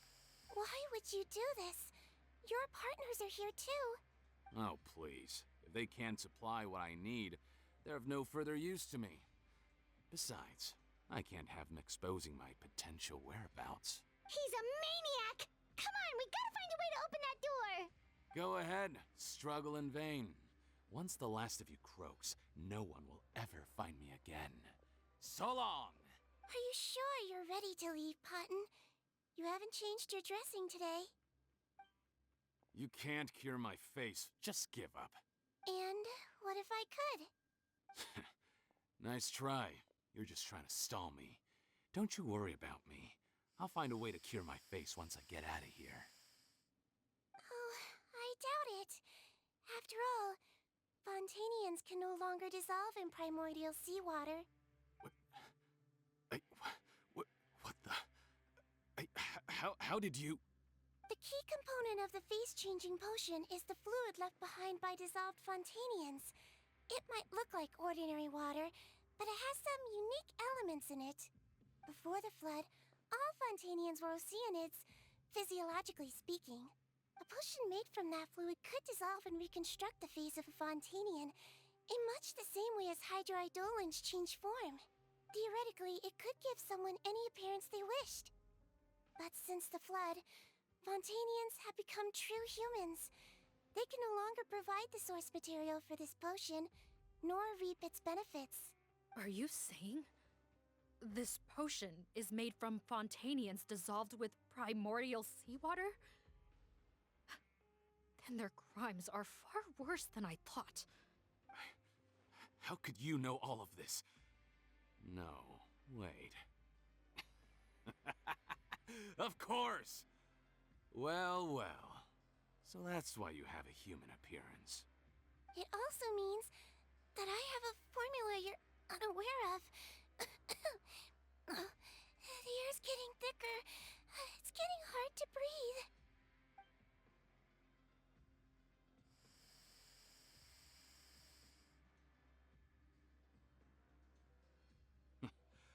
I might get to make a deal today after all.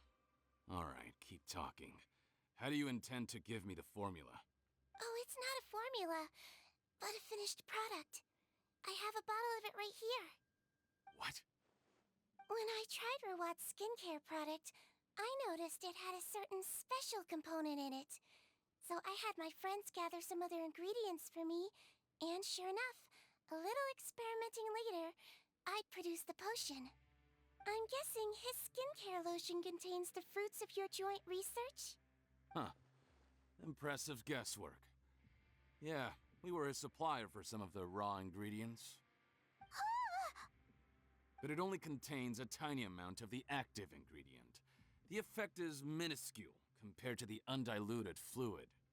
Well, I found a way to reverse the dilution process, giving the skincare lotion a similar effect to the fluid it is derived from. That's impossible. If I tell you some of the ingredients, I think you can figure it out.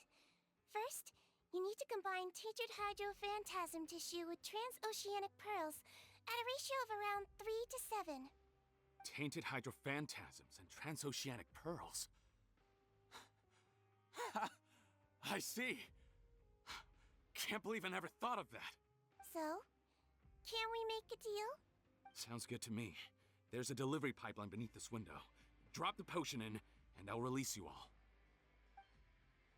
Nope, not trusting you that easily.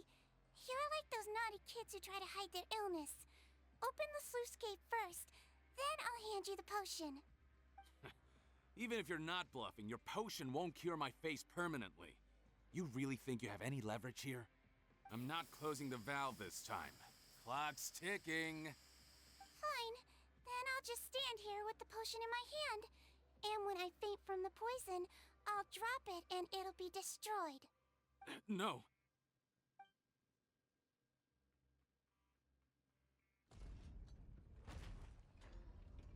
It's open!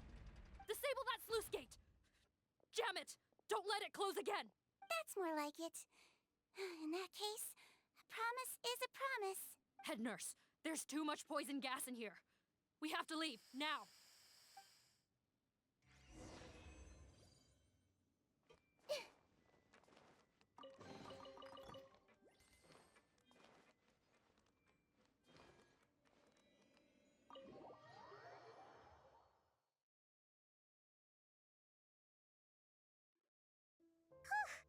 That was too close. That button is a real nasty piece of work. Oh, don't be too quick to sit down. Moving around a little will help relieve the soreness. Same goes for you, Traveler. Oh, but Paimon, you should be fine, right? Flying fast is pretty tiring too, actually.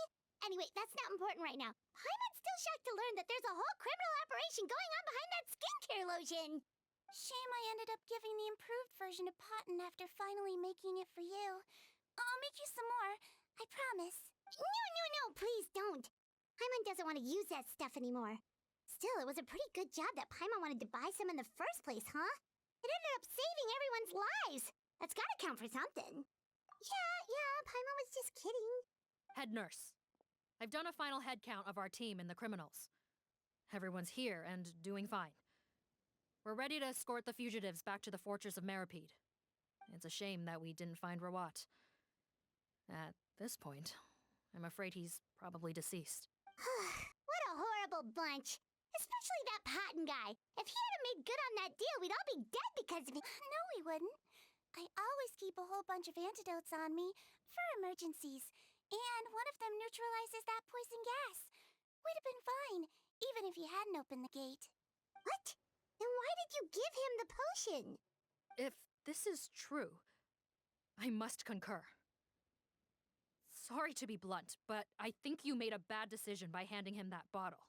If he changes his appearance and flees Fontaine, it's unlikely that we'll ever find him. No matter how cooperative his accomplices are when we question them. No, you don't understand. I gave him the potion precisely so we could be sure where he'll go next. What do you mean? We gotta hurry. She won't last much longer.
Don't move a muscle.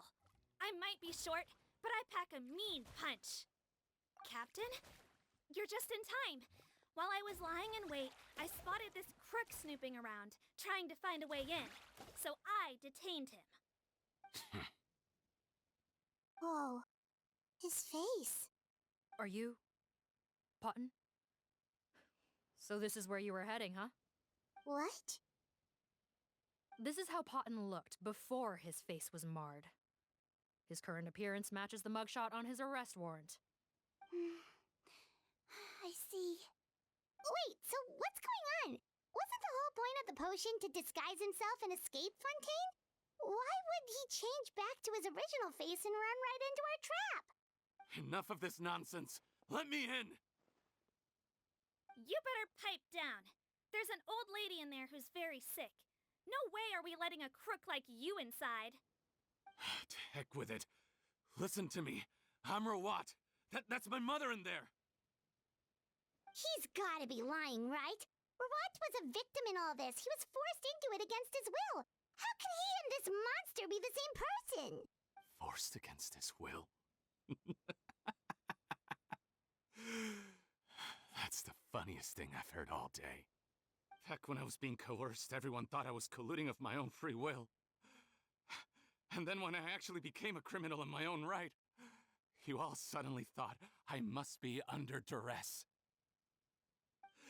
Amazing what a difference a handsome face makes. Save us the speech. Explain yourself. You want an explanation? Fine. I'll tell it how it is. When I was just Potton, the whole world treated me with contempt. Ew. What do you want? Get away from me. Women despise me. Collaborate? You don't look like much of a researcher to me. My peers scorned me. Mr. Potton, was it? I'm most interested in your research. Consider my offer carefully. I doubt you'll find other investment opportunities. Only villains would work with me. You want out of the game? Forget about it. Turns out, I slipped up a little. Left your picture with some Marechaussee Phantom officers. Easy mistake to make. So I suggest you put any thoughts of running away to rest. If you get caught by the guards for being in the synth business, you ain't ever seeing the light of day again. There was no way out for me. Until I could stop being Potton. Mr. Rawat, I have something I'd like to tell you. I became popular with women. This new potion you developed is fascinating. Genius, in fact. Would you consider working with me? I'd be happy to sign a licensing agreement. My peers looked up to me. Okay, I'm very interested in your research, sir. You must no doubt have offers from countless investors. So far be it for me to ask for a full collaboration, per se. I merely wanted to express my interest. No pressure at all, naturally.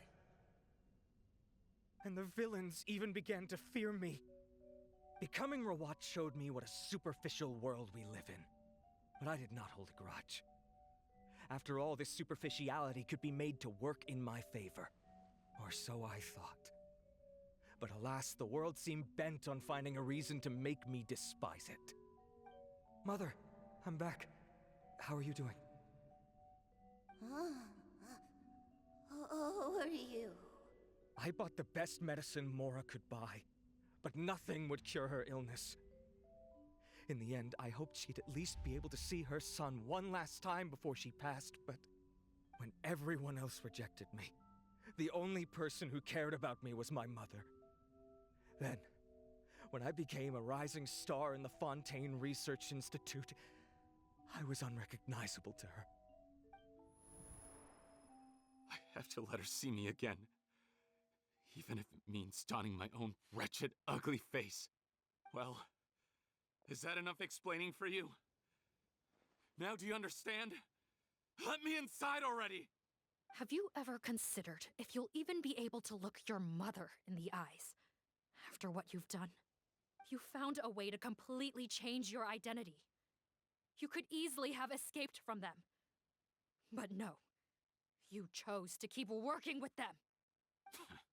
Why would I want to give up on such a lucrative business? The profits were dozens of times that of the synth business, and it was all above board. So you kept being a villain just for the money? Villain? By what standard? Is doing evil deeds really what makes someone a villain in your eyes? Or does it all come down to the way they look? None of you saw a villain when I was wearing my other face, did you? You have no right to judge me! You're all just fake people living in a hypocritical world! I regret nothing! My mother would understand! You're a villain to the core, but especially that tongue. Honestly, I don't see a villain when I look at your current face either. Don't humor me. You don't seem surprised by my confession in the least. How long have you known the truth? I didn't know anything for sure until you chose to take that potion bottle and spare our lives. But if you're asking when I started suspecting you, it was the first time you came to see me at the infirmary. I had to confirm my suspicions. That's why I chose to join this investigation. Are you kidding me? A young, promising researcher and a wretched criminal? What on earth gave you the idea that they could be one and the same person? Well, there were no visual clues. This potion's face-changing effects are very powerful. Even as a Melazine, I couldn't see through the disguise. But I believe I understand humanity a little better than most of my kind. Humans have certain fundamental qualities that do not change with their appearance. Fundamental qualities, huh? So you think you're the one who's seen through me, do you? Most people probably don't know this, but I think I can guess what your deal is. Melazine constitutions are very close to that of water, so it stands to reason that the potion should work on them too. You used it yourself, didn't you? That's why you have a human appearance. Sigewinne? Yes, you're right. I'll bet it was back in the days when Melazines were discriminated against because of their appearance. It was either carry on living in the gutters as part of an alien race cast out by humanity, or become the head nurse of the fortress of Meripede, revered by all. Not a hard choice to make. It's a no-brainer. So you see, you and I were the same. And I'm the one who saw through you! That's not important right now. You came here to see your mother, didn't you? Well, I can grant you your wish. Huh?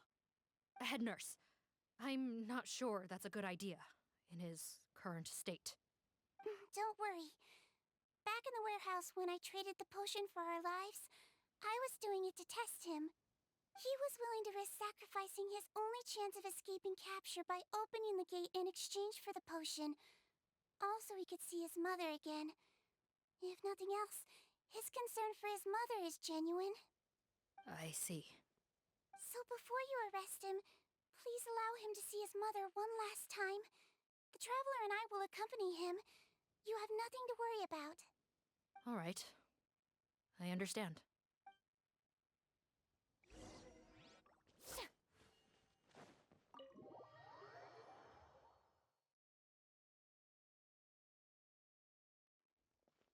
Mom?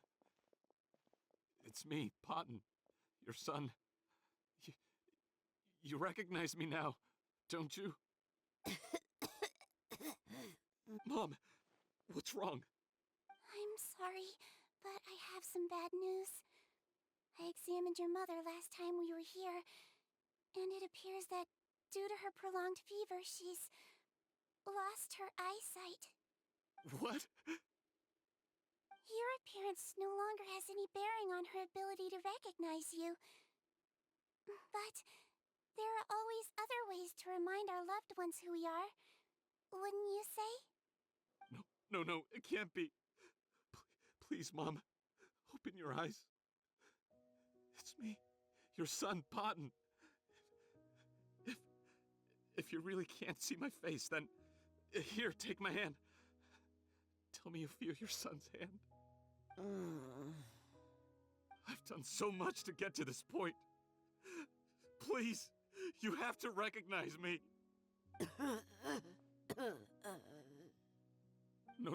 No. The temperature of his palm must have changed. I'm sorry. It seems I couldn't bring him back to you after all.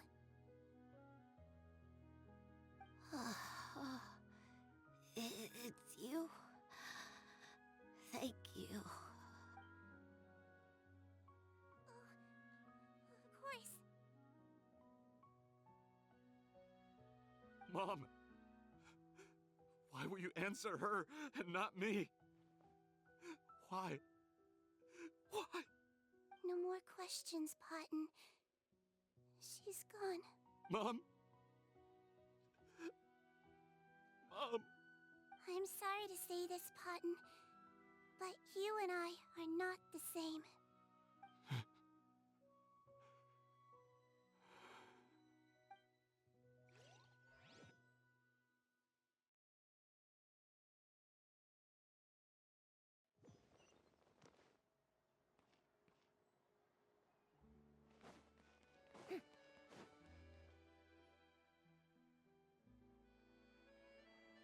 The wait is over, everyone! The sale of our new skincare product, Romaritime Essence, will now begin. Another skincare promotion! And it's selling as fast as last time. Wonder what people would think if they knew what was in the last batch. Oh, Sigewinne's here too! Hey, Sigewinne!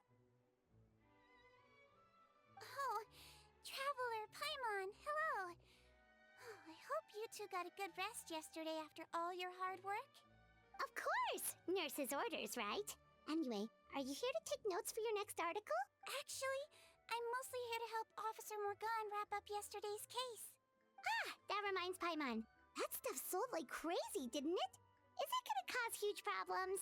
Nope, there's nothing to worry about. Unless modified, Butterfly Dew is an excellent skincare product that's completely safe to use. Besides, officers have already retrieved all Butterfly Dew purchased on the market. Now it's just a matter of disposal. After consulting Monsieur Nervulette, I came up with a way to neutralize any harmful effects, so it'll evaporate naturally without polluting water or soil. Wow, it's Sigewinne to the rescue again! Thank you for serving as our consultant, head nurse. All the butterfly dew we recovered has been disposed of, according to your instructions. Great! Good job, everyone! Also, you mentioned you wanted a copy of Rawat's interrogation records. Well, technically, Potton's records. Anyway, I have them with me. Here. After he saw his mother for the last time, it was like all his mental defenses came crashing down. He put up no resistance during the interrogation, and answered all our questions. We learned a lot. Apparently, the formula was something he discovered by chance while helping the criminal gang produce synth. Later, he came up with the idea to dilute it and use the resulting substance as a skincare product. Their supplier was Vache, but you could also argue that they were the ones doing him a favor. His operation helped Vache's gang dispose of an enormous amount of evidence. It made for a seamless collaboration. One man's trash was another man's treasure, and there were no loose ends. It's no wonder we never noticed what Potton's gang was up to. Vache again, huh? Is there still no end to the harm he caused? Make no mistake, the crimes of Vache and his accomplices will come to an end. It's only a matter of time. Since the flood cut off their supply of primordial seawater, they've been forced to resort to riskier methods, like using their private reserve to attack people on the street. Naturally, those attempts all ended in failure. After receiving numerous reports, we were able to zero in on the gang and eventually round them up. That sounds more like it. Based on what he told us in his confession, we pretty much had him backed into a corner, even though he made a point of distancing himself from the gang while disguised as Rawat. He tried to throw us off his tail by reporting his accomplices, giving him enough time to transform back into Potton and see his mother one last time. But there was one thing he hadn't anticipated. Even though Potton had been missing for a long time, we were very much still on the lookout for him. So, the moment he appeared in public, after changing back to his original appearance, we caught him. So he tried this once before, huh? Guess he really did want his mother to see him again. But in the end... Looking at the interrogation records, it seems like he spent the first sum of money he earned as Rawat on his mother's treatment. Yes, which is why I suspect that his initial motive for using the potion was not personal greed, but a desire to become somebody who had the power to save her. Even so, he went too far. In the end, he got what he deserved. I understand. Thank you for bringing me these records. Why did you want them anyway? Patton was one of my patients, so I need to put together a medical file for him. My teacher always stressed that a person's life experiences are just as important to their file as their medical history. Why are you still treating him like your patient? Isn't he kind of beyond redemption now? That may be true, but a patient is a patient, regardless of the choices that bring them to my care. One last thing, head nurse. Please keep everything you know about this potion a secret. It would be for the best if most of Fontaine knows nothing of its existence. I know my fellow officers and I will be able to sleep easier if that's the case. Of course, not to worry. Thank you for understanding. I'll take my leave then. So, Sigewinne, did you really use that potion yourself? Why do you sound so surprised, Paimon? I told you all about it. It was quite a while ago now. You mean that story about the witch and the potion? So it was really, actually, genuinely a true story? Yes, it really actually genuinely was. But... I know. There are some secrets I can't tell anyone about. But considering everything we've been through together, I know I can trust you with them. Before I tell you, though, could you follow me somewhere? I want to pay my respects to an old friend. Of course!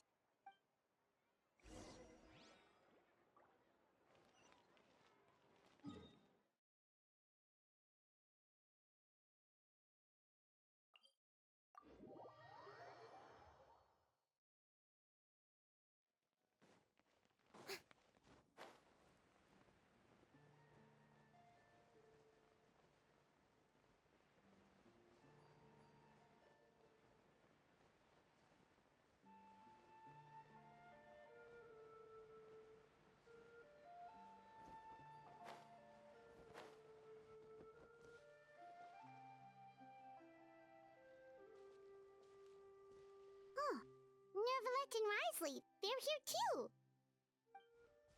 Good to see you, traveler. Paimon. I trust all has been going well for you? Big news, everyone. The Udex is out of his office on important business. Is that genuinely something people would consider big news? Why wouldn't they? Important business is a big deal. Yes, you're quite right. When someone you care about requires emotional support, being there for them at the right time and place is of the utmost importance. After reading the Maréchal Phantom's reports, I had a feeling a trip here might be in order. Take note. That, my friends, is how Monsieur Nervalette shows that he cares. We're both here for the same purpose, actually, to accompany Sigewinne as she pays her respects to her late teacher. So the old friend she mentioned was her teacher then? The witch? Oh, sorry. Paimon didn't mean to be rude. It's only 'cause Sigewinne calls her that all the time, so... I doubt she considers that title to be offensive, Paimon. Don't worry. Indeed. In fact, I believe Sigewinne would take it as a sign of affection. She has spoken of this doctor on many occasions, and it sounds like she was a truly generous individual. In those days, many people harbored prejudices against Melusines.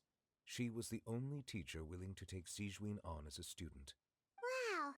It's really nice of you two to be here for Sigewinne. Guess you guys really look out for your younger colleagues, huh? Younger colleague? Well, that might be true for the Udex, but I'm not sure I can say the same. Sigewinne served a sentence in the fortress of Meripede hundreds of years ago, and after she did her time, she decided to stick around. She's been an integral part of our administration ever since. Strictly speaking, the head nurse has been around longer than most people in the fortress, myself included. Pretty sure that makes me the younger colleague. She served a sentence? Yes. Long before I became Udex, there was an ancient law in Fontaine that prohibited any attempt to transform another species into a human. Initially, I and most researchers believed this law to have been imposed due to ethical concerns. But now, it seems more likely that the law was nothing more than an insurance policy, a way for Egeria to ensure that her people would remain insulated from the truth, thus enabling them to lead more straightforward, happier lives.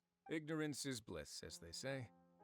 Sigewinne had her reasons for choosing to obtain a human form, but the act was nonetheless in clear violation of the law. Could you tell us a little bit more about what happened back then? Certainly. Sigewinne does not object to her close friends learning about her history. In fact, I first learned of it myself because she confessed the truth to me of her own volition.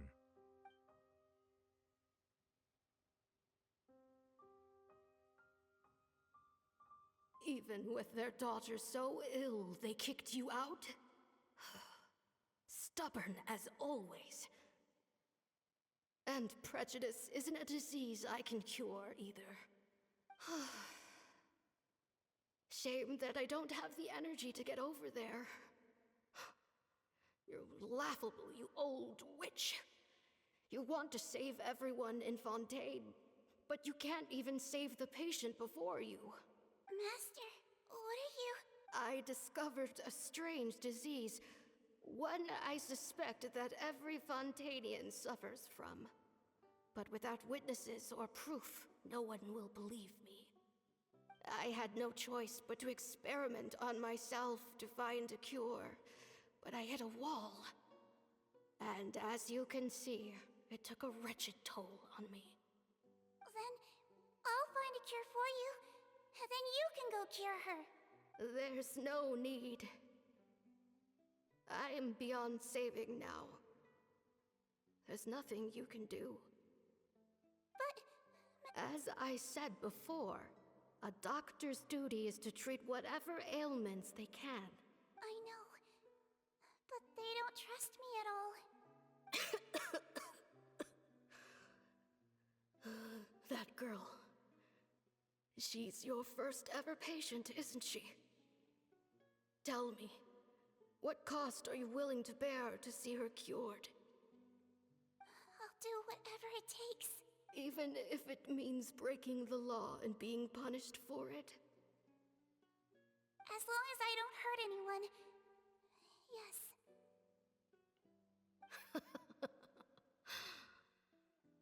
Spoken like a true student of mine. Then I shall make one more final gamble. And see my experiment through to its end. Leave me for now, and come back in 2 hours. If I am able to work this miracle, then I will have found a way to save all Fontainians, and I shall be able to help you treat that girl. If not, then it means there is one more disease in this world that I cannot treat. In that case, do not come looking for me. I will leave you a parting gift.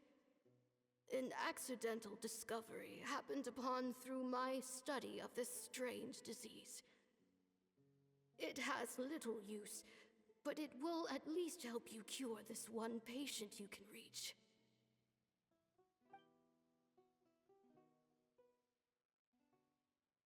When Sigewinne returned, the miracle had not occurred. She found a potion bottle and a note on the table. After using the potion as instructed, she gained her current form, breaking Fontaine's law in the process. And after I had confirmed the veracity of the events, I gave my verdict. So that's what happened. I fear Sigewinne only understood the full story after the truth about the dissolution of Fontainians was uncovered.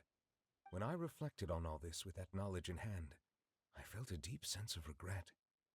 As I use the law to uphold justice, there are times when I cannot help but acknowledge its ruthlessness.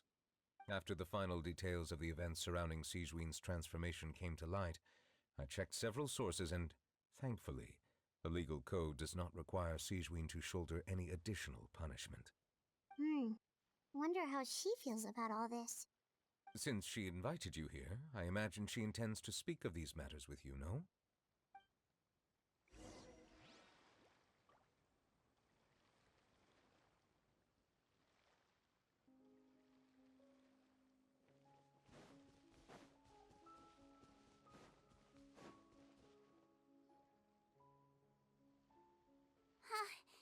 You're here.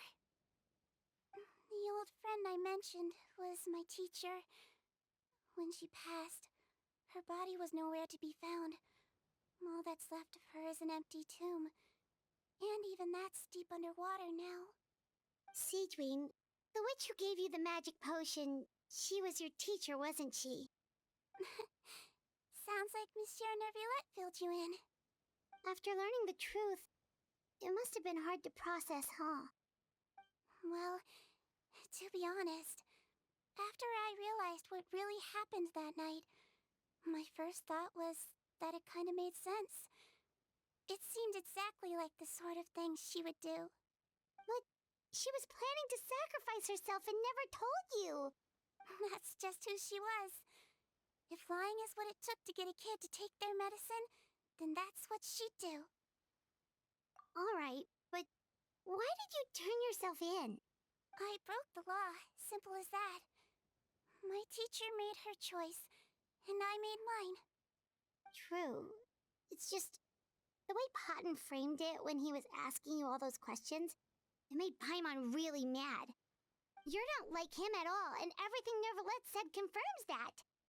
And yet, you were still convicted and thrown in prison. It just feels so unfair. Unfair?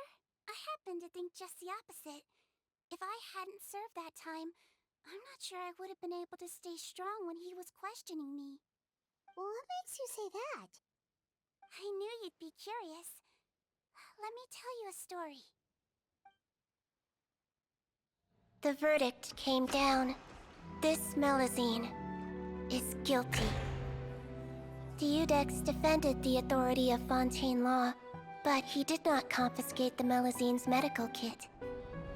And so, the Fortress of Meripede gained a new little doctor. She still wore her hood and raincoat, even though it never rained in the fortress. Perhaps thanks to her human appearance, no one refused her treatment. She treated more and more patients, and her sentence grew ever shorter. Finally, the people of the fortress could not live without her, and though her sentence ended, she did not leave them either. Then one day, she received an invitation from the outside world.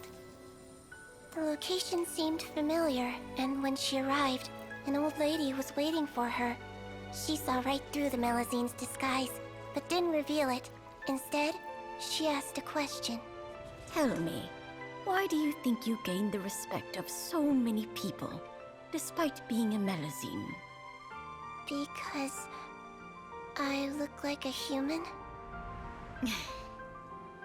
It's been 50 years, Sigewinne, and you haven't aged a day. I think everyone knows you are not human.